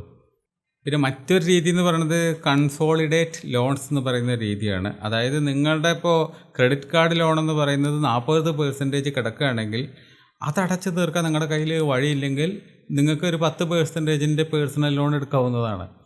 കാരണം അങ്ങനെ നോക്കുന്ന സമയത്ത് പോലും നിങ്ങൾക്ക് 40% കൊടുക്കേണ്ട കാര്യമില്ല. ഈ ഒരു 10%-ന് നിങ്ങൾക്ക് പേഴ്സണൽ ലോൺ കിട്ടുമെങ്കിൽ അവിടെ 10%-ലേ കൊടുക്കണ്ടു. അത് നിങ്ങൾക്ക് പിന്നെ അടച്ചു തീർക്കാം. മറ്റത് 40% ഇൻട്രസ്റ്റ് ആയിട്ട് പോവാണ്. ചിന്തിക്കണം. അപ്പോൾ നിങ്ങൾക്ക് അങ്ങനെയുള്ള ചില ട്രിക്കുകൾ ഇവിടെ കളിക്കാം. പക്ഷേ പൊതുവെ ഞാൻ പറയുകയാണെങ്കിൽ ലോണുകൾ അത്ര നല്ലതല്ല. നല്ല രീതിയിൽ അത് കൈകാര്യം ചെയ്യാൻ കഴിയാത്ത ആൾക്കാരുടെ കയ്യിലാണ് കിട്ടണതെങ്കിൽ, അതല്ല നല്ല പൈസ ഇരട്ടിപ്പിക്കാൻ കഴിയുന്ന ആൾക്കാരുടെ കയ്യിലാണെങ്കിൽ മണി മാനേജ്മെൻറ്റിങ് അതൊക്കെ എന്താണ്, പൈസ എങ്ങനെ മാനേജ് ചെയ്യണം, അതിനെക്കുറിച്ചൊക്കെ നല്ല അവഗാഹമുള്ള ആൾക്കാരുടെ കയ്യിലാണ് പണം കിട്ടുന്നതെങ്കിൽ ഡസൻ മാറ്റർ, അവരത് ഇരട്ടിപ്പിക്കും, മൾട്ടിപ്ലൈ ചെയ്തുകൊണ്ട് ആ ഇൻട്രസ്റ്റൊക്കെ അടച്ചു തീർത്ത് അവർ നല്ല പൈസ ഉണ്ടാക്കുകയും ചെയ്യും. അല്ലാത്തവർ കടന്ന് എണ്ണ വരയ്ക്കേണ്ടി വരും. പൊതുവെ അതാണ് ഇപ്പോൾ നമ്മൾ കണ്ടുകൊണ്ടിരിക്കുന്നതും. കേരളത്തിലാണ് ഇന്ത്യയിൽ ഏറ്റവും കൂടുതൽ ലോൺ എടുക്കുന്ന ആൾക്കാരെന്നുള്ളതാണ് പറയപ്പെടുന്നത്. ഏറ്റവും കൂടുതൽ ഗോൾഡ് ലോൺ വരെ എടുത്തിരിക്കുന്നത് കേരളത്തിലാണെന്നുള്ളതാണ് പുതിയ കണക്കുകൾ പറയണത്. ഇത്രയും വലിയൊരു രാജ്യത്ത് ഇത്രയും കുഞ്ഞു സംസ്ഥാനത്തിലാണ് അത്ര ഏറ്റവും കൂടുതൽ ഗോൾഡ് ലോൺ ഉള്ളത്. ചിന്തിച്ച് നോക്കിയേ. നിങ്ങൾ ബജറ്റിനനുസരിച്ചിട്ട് ജീവിക്കുക എന്നുള്ളത് മാത്രമേ എനിക്ക് പറയാനുള്ളൂ. അതായത് 50% നിങ്ങളുടെ നീഡ്സിനാണ് ആയിരിക്കണം, 30% നിങ്ങളുടെ വാൺസിനായിരിക്കണം, പിന്നുള്ള 20% നിങ്ങളുടെ സേവിങ്സിനോ ഇൻവെസ്റ്റ്മെൻറ്റിനോ ആയിരിക്കണം. നിങ്ങളുടെ സാലറിയുടെയാണ് ഈ പറയണത്. 50, 30, 20 ഇതുപോലെ ഡിവൈഡ് ചെയ്തിട്ട് വേണം നിങ്ങളുടെ സാലറി അല്ലെങ്കിൽ നിങ്ങളുടെ റവന്യൂ വരുമാനം നിങ്ങൾ ഉപയോഗിക്കാൻ. പൊതുവെ നമ്മൾ ഇന്ത്യയിൽ എന്ന് പറയുന്ന പ്രശ്നം, ഒരു ഫെസ്റ്റിവൽ വരുന്നു, ഒരു കല്യാണം വരുന്നു, ഇതൊക്കെ ആയിരിക്കും നമ്മളെ ലോൺ എടുക്കാൻ പ്രേരിപ്പിക്കുന്ന ഒരു പ്രേരക ഘടകം. അല്ലെങ്കിൽ ഇപ്പോൾ അക്ഷയ തൃതീയ എന്നൊക്കെ പറയുന്ന കുറേ സംഭവങ്ങളുണ്ടല്ലോ. അപ്പോൾ ഇതുപോലുള്ള പല കാര്യങ്ങളുമാണ് ലോൺ എടുക്കാൻ നമ്മളെ പ്രേരിപ്പിക്കുന്നുണ്ടാവുക. സത്യത്തിൽ അത് നമ്മുടെ ഒരു എമർജൻസിയെ ഒരു പക്ഷേ ആയിരിക്കണം എന്നില്ല. നമ്മളൊന്ന് ഇരുന്ന് ചിന്തിക്കുകയാണെങ്കിൽ ഒരു എമർജൻസി ആയിരിക്കില്ല, പതുക്കെ ഭാവിയിൽ വരാവുന്ന ഒരു കാര്യം. അതിന് വേണമെങ്കിൽ നമുക്ക് പാസ്റ്റിൽ ഈ പറഞ്ഞ പോലെ ഒരുപാട് സേവിങ്സ് ഉണ്ടാക്കി വെച്ച് അങ്ങനെ ചെയ്യാവുന്നൊരു കാര്യമാണ്. അതിന് നമ്മളെ കൊണ്ട് പറ്റുന്നില്ല. അങ്ങനെ പറ്റാത്ത ആൾക്കാരാണ് പോയിട്ട് EMI അടയ്ക്കാൻ പോകുന്നത്, മാസം ഉറപ്പായിട്ടും ബാങ്കിന് അടയ്ക്കേണ്ടി വരുന്നത്. മറ്റേതോ നമ്മൾ തന്നെ എടുത്തു വെച്ചാൽ മതി, അങ്ങനെയാണെങ്കിൽ ഈ പ്രശ്നമില്ല. പക്ഷെ ബാങ്കിന് കൊടുക്കേണ്ടി വരുന്നൊരവസ്ഥയിൽ നമ്മൾ എടുത്തു വെച്ചോളും, നമ്മൾ ഇൻട്രസ്റ്റ് ആയിട്ട് കൊടുത്തോളും. അതെന്ത് ലോജിക്കാണ്? അങ്ങനെയാണെങ്കിൽ ആ പണം നമുക്ക് നേരത്തെ തന്നെ എടുത്തു വെച്ച് നമ്മൾ ബാങ്കിലിരുന്ന പോലെ തന്നെ, അത് ബാങ്കിൽ ഇൻട്രസ്റ്റ് കൊടുക്കുന്ന പോലെ തന്നെ നമ്മൾ നമ്മളെ അക്കൗണ്ടിൽ ഇട്ട് വെച്ച് അവസാനം അതുകൊണ്ട് വാങ്ങിച്ചാൽ പോരെ. ഒരു വീട് വാങ്ങിക്കാൻ നിങ്ങൾക്ക് അതുകൊണ്ട് അതുപോലെ പറ്റണം എന്നില്ല. കാരണം ലക്ഷക്കണക്കിന് രൂപ ആവശ്യമുണ്ടായിരിക്കും. അങ്ങനെയാണെങ്കിൽ നിങ്ങളൊരു 30 വർഷം എടുത്തു വെച്ച പണം കൊണ്ടായിരിക്കും ഒരു പക്ഷേ നിങ്ങൾക്ക് വീട് വാങ്ങേണ്ടി വരിക. അപ്പോൾ വീടിൻ്റെ കാര്യത്തിലല്ല ഞാൻ പറയുന്നത്, വീട് ഒരു എമർജൻസി ആയിട്ടും നിങ്ങൾ കണക്ക് കൂട്ടരുത്. എൻ്റെ ഒരു അഭിപ്രായത്തിൽ അതൊരു ഇമോഷണൽ ഘടകം മാത്രമാണ്. ആ ഒരു വീട് ഉണ്ടാക്കി കഴിഞ്ഞിട്ടുണ്ടെങ്കിൽ ആ വീട് വിട്ട് നിങ്ങൾക്ക് പുറത്ത് ലോകത്ത് എവിടെയും പോകാൻ പറ്റില്ല. ഈ ലോകം അങ്ങനെ പരന്ന് കിടക്കുകയാണ്. നമ്മളൊരു പശുവിനെ കെട്ടിയിട്ട് ആ തെങ്ങിൻ്റെ അവസ്ഥയായിരിക്കും, ആ തെങ്ങായിരിക്കും നമ്മളെ സംബന്ധിച്ചിടത്തോളം ആ വീട്. അതിൻ്റെ ചുറ്റും കടന്ന് കറങ്ങാനല്ലാതെ നമുക്ക് ലോകം വിട്ട് പോയി എവിടെയും സെറ്റിലാവാനോ ജീവിക്കാനോ ലൈഫ് എക്സ്പ്ലോർ ചെയ്യാനോ ഒന്നിനും പറ്റില്ല. ഒരു കൈൻഡ് ഓഫ് ജയിലായിരിക്കുമോ. നമ്മൾ ആ ലൊക്കാലിറ്റിയിൽ എന്താ പറയുക, കെട്ടിട്ട അവസ്ഥയിൽ ജീവിക്കേണ്ട ഒരു അവസ്ഥയുണ്ട്. അപ്പോൾ വീടെന്ന് പറയണത് അതാണ്. രണ്ടാമത്തെ കാര്യം, അതൊക്കെ പെരിഷബിളാണ്. അതായത് ഒരു കാലത്തിന് ശേഷം ഇടിഞ്ഞു പൊളിഞ്ഞു പോകുന്നൊരു സാധനമാണ്. അപ്പോൾ അതിനു വേണ്ടി കോടികൾ ചിലവാക്കുന്നു എന്ന് പറയുന്നതിനകത്ത് ലോജിക്കൊന്നുമില്ല. മാത്രമല്ല, നമുക്കൊരു ഈ നാട് നന്നല്ല വേറൊരു സിറ്റിയിലേക്ക് പോകണം എന്ന് വെച്ച് കഴിഞ്ഞാൽ നടക്കില്ല. ആ വീടുണ്ടാക്കിയിട്ട് കഴിഞ്ഞാൽ പിന്നെ അവിടെ കൂടിക്കോണം മരണം വരെ എന്ന് പറയുന്നൊരവസ്ഥ ഉണ്ട്. പല രീതിയിൽ നോക്കുകയാണെങ്കിലും ശരി, വീട് എന്ന് പറയുന്നൊരു കാഴ്ചപ്പാടിനോട് എനിക്ക് പേഴ്സണലി താല്പര്യമില്ല. ഒരു റിയൽ എസ്റ്റേറ്റ് അസറ്റായിട്ട് നിങ്ങൾ കണക്ക് കൂട്ടുകയാണെങ്കിൽ ഇറ്റ്സ് ഓക്കെ. അതായത് നല്ല വില കിട്ടുന്ന സമയത്ത് നിങ്ങൾക്ക് വിറ്റഴിക്കാൻ പറ്റുന്ന ഒരു മുതലാക്കി ഒരു അസറ്റായിട്ട് മാത്രം നിങ്ങൾക്ക് വീട് പോലെയുള്ള പ്രോപ്പർട്ടീസിനെ കാണാൻ പറ്റുകയാണെങ്കിൽ നല്ല കാര്യമാണ്. ഒന്നാമതായിട്ട് നിങ്ങൾ ചെയ്യേണ്ടത് എമർജൻസി ഫണ്ട് ബിൽഡ് ചെയ്യുക. മാസം എത്ര രൂപ നിങ്ങൾക്ക് എടുത്തു വയ്ക്കാൻ പറ്റുമോ അത്രയും രൂപ നിങ്ങൾ എടുത്തു വയ്ക്കുക. സേവിങ്സ് ആയിട്ടോ എമർജൻസി ഫണ്ടായിട്ടോ വാട്ടെവർ. അവസാനം ഒരു 5-6 മാസം കഴിയുമ്പോൾ 2-3 ലക്ഷം ഉറുപ്പിക ഉണ്ടാവുകയാണെങ്കിൽ ഏറ്റവും നല്ല കാര്യം. അല്ലെങ്കിൽ ഒരു 1.5 ലക്ഷം രൂപയെങ്കിലും ഉണ്ടാവുകയാണെങ്കിൽ അത്രയെങ്കിലും നല്ല കാര്യം. സോ എമർജൻസി ഫണ്ടില്ലാതെ ജീവിക്കരുത്, പരമാവധി ഉണ്ടാക്കി വയ്ക്കുക. കാരണം നമുക്ക് എപ്പോഴാണ് എന്താണ് സംഭവിക്കുന്നത് എന്നുള്ളത് പറയാൻ പറ്റില്ല. പെട്ടെന്നൊരു സുപ്രഭാതത്തിൽ നമുക്ക് ജോലിക്ക് പോകാൻ പറ്റാത്തൊരവസ്ഥയിലേക്ക് നമ്മൾ മാറിയാൽ എന്ത് ചെയ്യും? അവിടെ നമുക്ക് ജീവിക്കാൻ വേണ്ടേ പെട്ടെന്ന് അർജൻറ്റായിട്ട്? ഒരു 5-6 മാസം കഴിഞ്ഞിട്ട് നമുക്ക് നേരെ ആയുള്ളൂ വെച്ചാൽ നമുക്ക് കുടുംബം പോകണ്ടേ, റൺ ചെയ്യണ്ടേ, മാമുണ്ണണ്ടേ? അപ്പോൾ എമർജൻസി ഫണ്ട് എന്ന് പറയുന്ന സാധനം ഉണ്ടാക്കി വെച്ചിരിക്കണം. 6 മാസത്തെ നമ്മുടെ ചിലവുകൾ അതുകൊണ്ട് മാനേജ് ചെയ്യാൻ പറ്റണം. പിന്നെ രണ്ടാമത് നിങ്ങൾ ചെയ്യേണ്ട കാര്യം, ഒരു SIP തുടങ്ങുക. ഒരു 2000 രൂപ വെച്ചിട്ട് കൊള്ളാവുന്ന ഒരു മ്യൂച്വൽ ഫണ്ടിനകത്ത് ഇൻവെസ്റ്റ് ചെയ്യുക. നല്ലൊരു കാലം കഴിയുന്ന സമയത്ത് നമ്മുടെ എക്കണോമിയൊക്കെ മുകളിലേക്ക് പോകുമെന്നുള്ള വിശ്വാസം ഉണ്ടെങ്കിൽ അതുകൊണ്ട് നമുക്ക് ഗുണമുണ്ടായിരിക്കും. നമ്മളിട്ട ഈ എമൗണ്ട് മുകളിലേക്ക് തന്നെ പോകും. ഇന്ത്യയുടെ സമ്പദ് വ്യവസ്ഥയിൽ നിങ്ങൾക്ക് ആത്മവിശ്വാസം ഉണ്ടെങ്കിൽ SIP ചെയ്യാവുന്നതാണ് മ്യൂച്വൽ ഫണ്ടുകളിലൊക്കെ. 1 ലക്ഷം രൂപയ്ക്ക് 5 വർഷത്തേക്ക് നിങ്ങൾ ഇടുകയാണെങ്കിൽ 12% റിട്ടേൺ കിട്ടുന്നു എന്ന് കണക്ക് കൂട്ടുകയാണെങ്കിൽ തന്നെ അത്യാവശ്യം നല്ലൊരു എമൗണ്ട് അവിടെ കിട്ടുന്നുണ്ട് എന്നുള്ളത് നിങ്ങൾക്ക് കാണാൻ പറ്റും. പിന്നെ നിങ്ങൾക്ക് ലോൺ എടുക്കണം എന്നുള്ളത് അത്രത്തോളം അത്യാവശ്യമാണ് എങ്കിൽ നിങ്ങൾക്ക് പരിഗണിക്കാവുന്ന ഒരു ടീമെന്ന് പറയുന്നത്, ഒന്ന് നിങ്ങളുടെ ഫാമിലി തന്നെയാണ്, രണ്ടാമത് നിങ്ങളുടെ ഫ്രണ്ട്സാണ്. ഈ 2 പേരുടെയും കയ്യിൽ നിന്ന് എടുക്കുന്ന സമയത്ത് അവിടെ ഒരു ഫ്ലെക്സിബിലിറ്റി നമുക്ക് അവിടെ ഉണ്ട്. ഇത്രയും % അവിടെ ഇൻട്രസ്റ്റ് അടയ്ക്കണം എന്ന് പറയുന്നൊരു പരിപാടി അവിടെ വരുന്നില്ല. നമ്മുടെ കയ്യിൽ എന്താണോ ഉള്ളത് അതിനനുസരിച്ച് നമ്മൾ ഇൻട്രസ്റ്റ് അടച്ചാൽ മതി. ആ ഇൻട്രസ്റ്റ് എന്നുള്ളതല്ല, മുതൽ നമ്മൾ തിരിച്ചു കൊടുത്താൽ മതി. കുറച്ച് എന്തെങ്കിലും എക്സ്ട്രാ നമ്മൾ കൊടുക്കുകയാണെങ്കിൽ അവർക്കത് സന്തോഷം, അത്രയേ ഉള്ളൂ. മറ്റത് അങ്ങനെയല്ല, നമ്മുടെ പടലം മൂഞ്ചുന്ന അവസ്ഥയാണ്. അപ്പോൾ അത് ശ്രദ്ധിക്കുക. ഇതിനകത്തുള്ള ഒരു ദോഷം എന്താണെന്ന് ചോദിക്കുകയാണെങ്കിൽ, നമ്മൾ ഈ ഫാമിലിയിൽ നിന്നും ഫ്രണ്ട്സിൻ്റെ അടുത്ത് നിന്നൊക്കെ എടുക്കുന്ന സമയത്ത് നിങ്ങൾക്ക് തിരിച്ചടയ്ക്കാൻ പറ്റിയിട്ടില്ലെങ്കിൽ നിങ്ങളുടെ ഫാമിലിക്ക് അത് 8ൻ്റെ പണി കിട്ടും. കണ്ടാൽ തിരിഞ്ഞു നോക്കാത്ത ആൾക്കാരെയും മാറും. ഒരുപക്ഷെ അവർ നമ്മുടെ പേരിൽ പോലീസിൽ കേസ് കൊടുക്കാൻ ചാൻസ് ഉണ്ട്, നമ്മുടെ കോടതി കയറ്റിക്കാൻ വരെ ചാൻസ് ഉണ്ട്, എമൗണ്ട് വലുതാണെങ്കിൽ. അതായത് കുടുംബത്തല്ലിനും കുടുംബ വഴക്കിനും വരെ ചാൻസ് ഉള്ളൊരു പരിപാടി തന്നെയാണ് അതും. അപ്പോൾ അതും ശ്രദ്ധിക്കേണ്ടതുണ്ട്. എന്നാലും ബാങ്കിൻ്റെ ഈ ഒരു പിഴിച്ചിൽ, ഇൻട്രസ്റ്റ് എന്ന് പറയുന്ന ഇനത്തിൽ വരുന്നൊരു പിഴിയൽ എന്തായാലും അവിടെ ഉണ്ടാകില്ല. പകരം നമുക്ക് എമൗണ്ട് തിരിച്ചു കൊടുക്കണം എന്നുള്ളൊരു ബാധ്യതയുള്ളൂ. അതിപ്പോൾ ബാങ്ക് ആയാലും ശരി, നമ്മളിപ്പോൾ മറ്റൊരാളുടെ കയ്യിൽ നിന്ന് വാങ്ങുന്നതാണെങ്കിലും ശരി, തിരിച്ചു കൊടുക്കേണ്ട മാന്യത നമ്മുടേതാണ്. അത് നമ്മൾ ചെയ്യേണ്ടതാണ്. അത് ചെയ്യണമെങ്കിൽ ഒരു പ്രശ്നമില്ല. അതും പറഞ്ഞ സമയത്ത് കൊടുക്കുകയാണെങ്കിൽ തീരെയും പ്രശ്നമില്ല.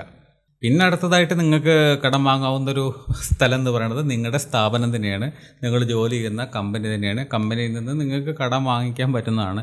ഒരു 5 ലക്ഷം രൂപയോ 2 ലക്ഷം രൂപയോ 3 ലക്ഷം രൂപയോ ഒക്കെ നിങ്ങളുടെ സാലറിയുടെ മുകളിലോ എല്ലാം ആയി നിങ്ങൾക്ക് ചോദിച്ച് പറഞ്ഞ് മനസ്സിലാക്കി ബോസിനെ കൺവിൻസ് ചെയ്തിട്ട് നിങ്ങൾക്ക് വാങ്ങിക്കാൻ പറ്റുകയാണെങ്കിൽ ഏറ്റവും നല്ല കാര്യം അങ്ങനെ തന്നെയാണ്.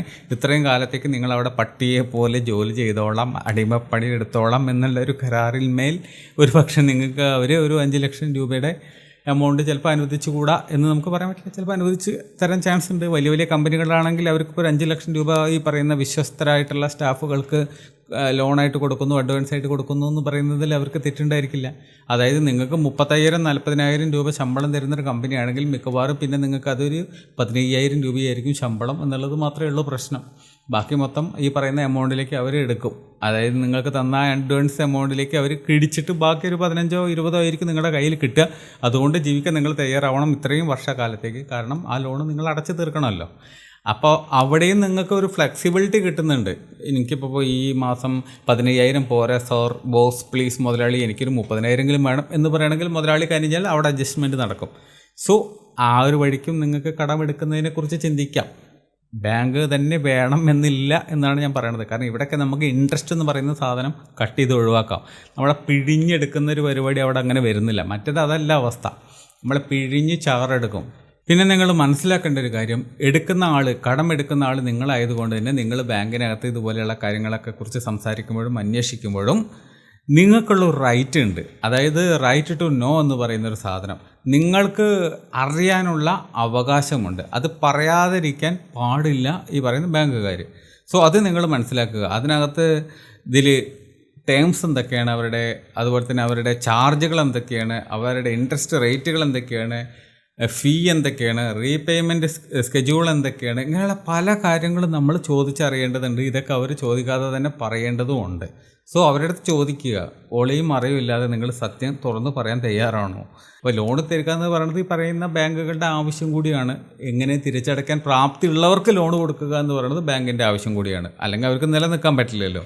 പിന്നെ നിങ്ങൾ മനസ്സിലാക്കേണ്ട കാര്യം, ഫെയർ ട്രീറ്റ്മെൻറ്റാണ് RBI അനുവദിച്ചിട്ടുള്ളൂ. പ്രോപ്പറായിട്ട് കാര്യങ്ങളൊക്കെ പറഞ്ഞ് മനസ്സിലാക്കിയതിന് ശേഷം കസ്റ്റമർ തയ്യാറാവുകയാണെങ്കിൽ മാത്രം കൊടുത്താൽ മതി. അവരെ തലയിൽ ഇമ്പോസ് ചെയ്യേണ്ട ഒരു സാധനമല്ല ലോൺ എന്നുള്ളത് RBI കൃത്യമായിട്ട് പറയുന്നുണ്ട്. അടിച്ചേൽപ്പിക്കേണ്ട ഒരു മുതലല്ല എന്നുള്ളത് അവർ പറയുന്നുണ്ട്. അവരെ പറഞ്ഞ് ബ്രെയിൻ വാഷ് ചെയ്ത് തെറ്റിദ്ധരിപ്പിക്കേണ്ട കാര്യം ഇല്ല എന്നുള്ളതാണ് പറയണത്. അങ്ങനെ ചെയ്യുന്നുണ്ടെങ്കിൽ ബാങ്കുകൾ ചെയ്യുന്നത് തെറ്റാണ് എന്നുള്ളതാണ് ഇപ്പോൾ പറഞ്ഞു വരുന്നത്. ചുരുക്കത്തിൽ RBIൻ്റെ കണ്ണിൽ അത് തെറ്റാണ്, അങ്ങനെ ചെയ്യാൻ പാടില്ല എന്നുള്ളത് പറയുന്നുണ്ട്. ആ ടാക്ടിക്സ് ഒന്നും ഉപയോഗിക്കാൻ പാടില്ല എന്നും ബാങ്കുകളെ നിഷ്കർഷിക്കുന്നുണ്ട് നമ്മുടെ RBI. ഇനി നിങ്ങൾക്ക് തോന്നുകയാണ് നിങ്ങളുടെ ബാങ്കുകൾ നിങ്ങൾക്കിട്ടിട്ട് പണിയുന്നുണ്ട്, നിങ്ങളെ ഓവറായിട്ട് നിങ്ങൾക്ക് ചാർജ് ചെയ്യുന്നുണ്ട്, നിങ്ങളെ ഹരാസ് ചെയ്യുന്നുണ്ട്, നിങ്ങളെ കഷ്ടപ്പെടുത്തുന്നുണ്ട്, ഇൻട്രസ്റ്റിൻ്റെയും മറ്റേതിൻ്റെയും പേരിൽ നിങ്ങളെ ഇട്ടിട്ട് വലിപ്പിക്കുന്നുണ്ട്, അങ്ങനെ നിങ്ങൾക്ക് ഇതൊരു നോർമൽ പ്രൊസീജിയർ അല്ല, ഇതൊരു ഓവർ ഹറാസ്മെൻറ്റോ ആണോ, ബാങ്കുകൾ ഒരു സ്വേച്ഛാധിപത്യം പോലെ എന്തൊക്കെയോ നിങ്ങളെ ടാർഗറ്റ് ചെയ്യുന്ന പോലെയൊക്കെ പെരുമാറുന്നുണ്ടെന്ന് തോന്നുന്നുണ്ടെങ്കിൽ നിങ്ങൾക്ക് കംപ്ലയിൻറ്റ് ചെയ്യാം. RBIയിൽ ഓംബുഡ്സ്മാൻ്റെ ഇതിൽ കംപ്ലയിൻറ്റ് ചെയ്യാം എന്നുള്ളതാണ് പറയുന്നത്. ഓൺലൈനിൽ നമുക്കതിന് വേണ്ടി cms.rbi.org.in എന്ന് പറയുന്ന വെബ്സൈറ്റിനകത്ത് പോയിട്ട് നിങ്ങൾക്ക് കംപ്ലയിൻറ്റുകൾ രജിസ്റ്റർ ചെയ്യാം എന്ന് പറയുന്നുണ്ട്. അതായത് ബാങ്കുകൾക്കെതിരെ കടമെടുത്ത നിങ്ങൾക്ക് എന്തെങ്കിലും കംപ്ലയിൻറ്റുകൾ ഉണ്ടെങ്കിൽ അത് ന്യായമാണെങ്കിൽ നിങ്ങൾക്ക് അവിടെ കംപ്ലയിൻറ്റ് ചെയ്യാം എന്നുള്ളത് പറയുന്നുണ്ട്. പറയുന്നത് മനസ്സിലാവുന്നുണ്ടോ? അവർ ഇല്ലീഗലായിട്ടാണ് പ്രവർത്തിക്കുന്നത് എന്നുള്ളത് നിങ്ങൾക്ക് തോന്നുന്നുണ്ടെങ്കിൽ, അതായത് അറ്റ്ലീസ്റ്റ് നിങ്ങളുടെ ലോണിൻ്റെ കാര്യത്തിലെങ്കിലും നിങ്ങൾക്കത് തോന്നുന്നുണ്ടെങ്കിൽ നിങ്ങൾക്ക് കംപ്ലയിൻറ്റ് കൊടുക്കാമെന്നുള്ളതാണ് പൊതുവിൽ പറയപ്പെടുന്നത്. കാരണം പല ബാങ്കുകാരും അങ്ങനെ ചെയ്ത ചരിത്രമുള്ളത് കൊണ്ടാണല്ലോ ഇങ്ങനൊരു സെറ്റപ്പ് കൊണ്ടുവന്നത്. അതായത് ഇപ്പോൾ ഒരു 1,00,000 രൂപയുടെ ലോൺ എടുത്തതിന് ശേഷം അതിനകത്ത് ഇന്ത ഫീ എന്ന് പറയുന്ന ഹിഡൻ ചാർജസ് അങ്ങനെയുള്ള കുറേ സാധനങ്ങളൊക്കെ ഇല്ലാത്തതൊക്കെ ഇമ്പോസ് ചെയ്ത് ഈ പറയുന്ന സ്റ്റാഫുകൾക്ക് ശമ്പളം കൊടുക്കാൻ വേണ്ടി ബാങ്കുകാർ ചിലപ്പോൾ പൈസ സ്വരൂപിക്കുന്ന ഒരു ടാറ്റിക്സ് ആയിരിക്കാം. സോ ഇത്തരം സാഹചര്യങ്ങളിൽ നിങ്ങൾക്ക് അവിടെ ഹറാസ്മെൻ്റ് ആണ്, അവിടെ ചീറ്റിംഗ് ആണെന്നുള്ള ഒരു രീതിയിൽ നിങ്ങൾക്ക് അവിടെ കംപ്ലയിൻറ്റ് കൊടുക്കാവുന്നതാണ്. അതിന് തീരുമാനം ഉണ്ടാകും എന്നുള്ളത് തന്നെയാണ് നമ്മൾ വിശ്വസിക്കുന്നത്. കാരണം RBI ആണല്ലോ ഇതൊക്കെ നിയന്ത്രിക്കുന്നത്. അതുകൊണ്ട് നിങ്ങൾ മനസ്സിലാക്കി വെച്ചിരിക്കേണ്ട കാര്യം, ബാങ്കുമായിട്ട് റിലേറ്റഡ് ആയിട്ടുള്ള, നിങ്ങളുടെ ലോണുമായിട്ട് റിലേറ്റഡ് ആയിട്ടുള്ള സകല പേപ്പറുകളും, ഡോക്യുമെൻറ്റ്സും, എഗ്രിമെൻറ്റ്സും, എവരിത്തിങ്, ഒരു പേപ്പർ പോലും മിസ്സാവാതെ കൃത്യമായിട്ട് ഫയൽ ചെയ്ത് എടുത്ത് വെച്ചിരിക്കണം. പറ്റുമെങ്കിൽ അതിൻ്റെയൊക്കെ ഒരു ഫോട്ടോ കോപ്പി, ഫോട്ടോസ്റ്റാറ്റ് എന്ന് പറയുമല്ലോ, ഈ സാധനം ഒന്ന് എടുത്ത് വെച്ച് സേഫാക്കി വെക്കുന്നത് നല്ലതാണ്. കാരണം എപ്പോഴാണ് എവിടെയാണ് നമുക്കത് യൂസ് ചെയ്യേണ്ടി വരിക എന്നുള്ളത് പറയാൻ പറ്റില്ല. സോ എടുത്ത് വെച്ചിരിക്കുക. ഒരു ഡോക്യുമെൻറ്റും ഒരു പേപ്പർ പോലും മിസ്സാവരുത്. നാളെ നമുക്കത് യൂസ് ചെയ്യേണ്ടി വരും. നമ്മുടെ പ്രൊട്ടക്ഷന് വേണ്ടിയിട്ടെങ്കിലും നമുക്ക് ചിലപ്പോൾ ഭാവിയിൽ അത് യൂസ് ചെയ്യേണ്ടി വരും. മനസ്സിലാക്കുക, അതിന് അത്രത്തോളം ഇമ്പോർട്ടൻസ് ഉണ്ട്. ഇത് പറയാൻ കാരണം എന്താ ചോദിക്കുകയാണെങ്കിൽ, 10, 15, 20 വർഷത്തേക്ക് എടുക്കുന്ന ലോണിൻ്റെയൊക്കെ പേപ്പറും കടലാസൊക്കെ തൊലഞ്ഞു പോകുന്ന അവസ്ഥ ഉണ്ട്. കാരണം വീട് മാറുന്നു, അല്ലെങ്കിൽ വേറൊരു വീട്ടിൽ നിന്ന് താമസം മാറ്റുന്നു, അങ്ങനെ പല പല പല പല റീസൺസ് വെച്ചുകൊണ്ട്. പക്ഷെ നമുക്ക് ഈ വീട് വിറ്റ് ഒഴിവാക്കാൻ പറ്റിയിട്ടുണ്ടായിരിക്കില്ല. നമ്മൾ വേറെ നാട്ടിലേക്ക് താമസം മാറിയിട്ടുണ്ടായിരിക്കും. ഈ വീട് ഷിഫ്റ്റിങ്ങിനകത്ത് ഈ പേപ്പറുകളൊക്കെ മിസ്സായിട്ടുണ്ടായിരിക്കും. സോ പേപ്പറുകൾ കെയർഫുള്ളായിട്ട് എടുത്ത് വയ്ക്കുക. ഇവിടെ പറയാനുള്ള ഒരു കാര്യം, ലോൺ എടുക്കുന്ന സമയത്ത് ഒരു കാര്യം ശ്രദ്ധിക്കുക. നിങ്ങൾ അസറ്റ് വാങ്ങാനാണോ ലോൺ എടുക്കുന്നത്, അതോ ലാബിലിറ്റി വാങ്ങാനാണോ എന്നുള്ളത് നിങ്ങൾ ചെക്ക് ചെയ്യണം. കാരണം അസറ്റ് എന്ന് പറയുന്ന സാധനം, അപ്പോൾ വീട് എന്ന് പറയുന്നത് ഒരു അസറ്റായിട്ട് നമുക്ക് എടുക്കാം. വീടോ അല്ലെങ്കിൽ സ്ഥലമോ നമുക്കൊരു അസറ്റായിട്ട് എടുക്കാം. കാരണം നാളെ വിൽക്കുമ്പോൾ അതിന് കൂടുതൽ വില കിട്ടും.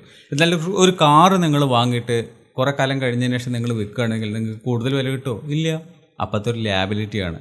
ഇനിയിപ്പോൾ നിങ്ങളൊരു ലക്ഷറി വാച്ച് വാങ്ങുകയാണ്. ഇപ്പോൾ ജേക്കബ് ആൻഡ് കമ്പനിയുടെ ഏതോ ഒരു റോളക്സ്, ഒരു നല്ല ഒരു സാധനം മേടിക്കുകയാണ്. 30 ലക്ഷം കൊടുത്തിട്ട് നിങ്ങളൊരു സാധനം വാങ്ങിച്ചു.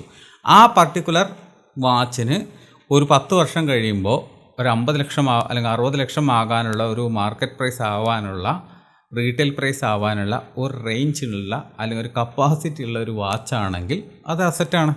എന്നാൽ ആ പറയുന്ന 30 ലക്ഷത്തിന് മേടിച്ച റോളക്സ് വാച്ച് നിങ്ങൾ വെക്കുന്ന സമയത്ത് 10 വർഷം കഴിയുമ്പോൾ 20 ലക്ഷമേ കിട്ടുള്ളൂ വെച്ചാൽ നഷ്ടമാണ്.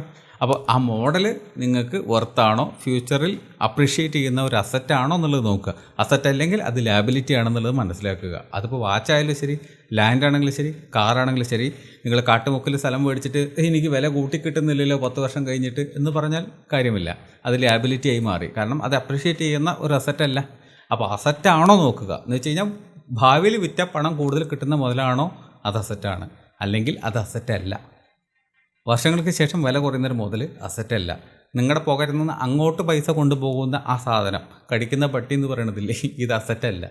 രണ്ടാമത്തെ കാര്യം, നമ്മൾ റേറ്റുകൾ ബാങ്കുകാർ പറയുന്ന സമയത്ത് കണ്ണും പൂട്ടി ആ റേറ്റ് ഓക്കെ ശരി സമ്മതിച്ചു, നോ, നിങ്ങൾക്ക് നെഗോഷിയേറ്റ് ചെയ്യാൻ പറ്റുമോ എന്നുള്ളത് നോക്കുക. മാക്സിമം എത്രത്തോളം റേറ്റ് കുറച്ച് നിങ്ങൾക്ക് ബാങ്കിൽ നിന്ന് കിട്ടുമോ എന്നുള്ളത് നോക്കുക.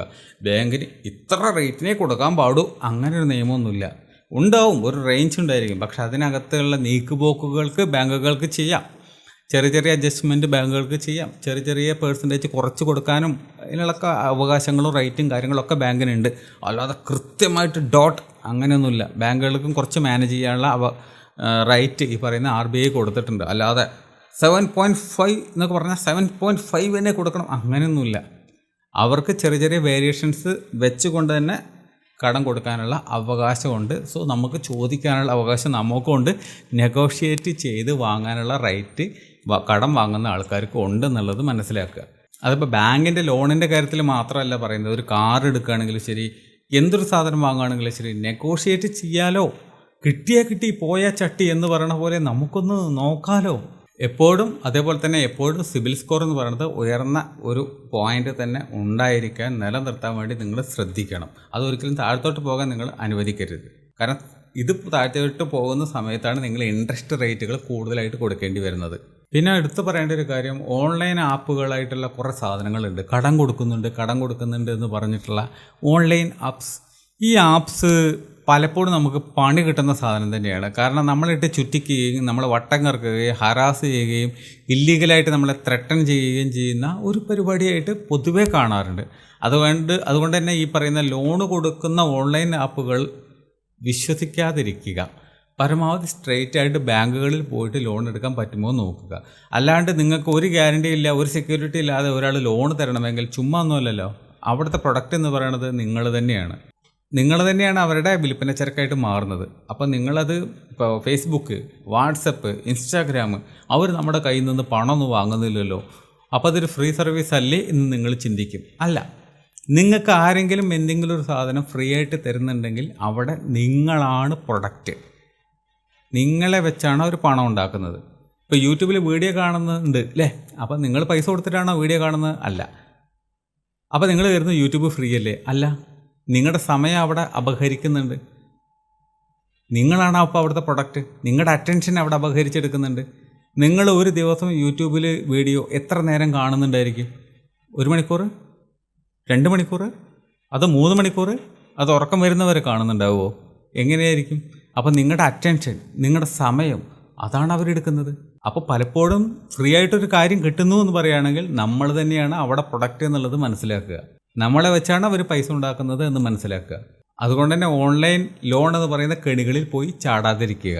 അപ്പോൾ ഈ വീഡിയോൻ്റെ മൊത്തത്തിൽ നമുക്കെടുത്ത കാര്യങ്ങളൊക്കെ ഒന്ന് സമ്മറൈസ് ചെയ്ത് നോക്കുകയാണെങ്കിൽ ലോണിൻ്റെ ടൈപ്പുകളും ടേംസുകളും നിങ്ങളൊന്ന് മനസ്സിലാക്കേണ്ടതുണ്ട്. എന്ന് വെച്ച് കഴിഞ്ഞാൽ ഒന്ന് സെക്യൂർഡ് ലോണാണ്, ഒന്ന് അൺസെക്യൂർഡ് ആയിട്ടുള്ള ലോണാണ്, പിന്നെ ഒന്ന് ഫ്ലോട്ടിംഗ് ഇൻട്രസ്റ്റ് ഉണ്ട്, ഒന്ന് ഫിക്സഡ് ഇൻട്രസ്റ്റ് ഉണ്ട്. അപ്പോൾ ഇത്രയും ടൈപ്പുകളാണ് ഉള്ളത്. പിന്നെ മറ്റൊരു കാര്യം എന്ന് പറയുന്നത്, നിങ്ങൾ ലോൺ എടുക്കുന്നുണ്ടെങ്കിൽ അത് അർജൻ്റ് ആണോ എമർജൻസി ആണോ എന്നുള്ളത്, അത് നെസസറി ആണോ അതല്ല വെയിറ്റ് ചെയ്തിട്ട് നിങ്ങൾക്ക് സേവ് ചെയ്തിട്ട് വാങ്ങാൻ പറ്റുന്ന ഒരു മുതലാണോ അല്ലയോ, നടത്തിയെടുക്കാൻ പറ്റുന്നൊരു കാര്യമാണോ അല്ലയോ എന്നുള്ളത് നോക്കുക.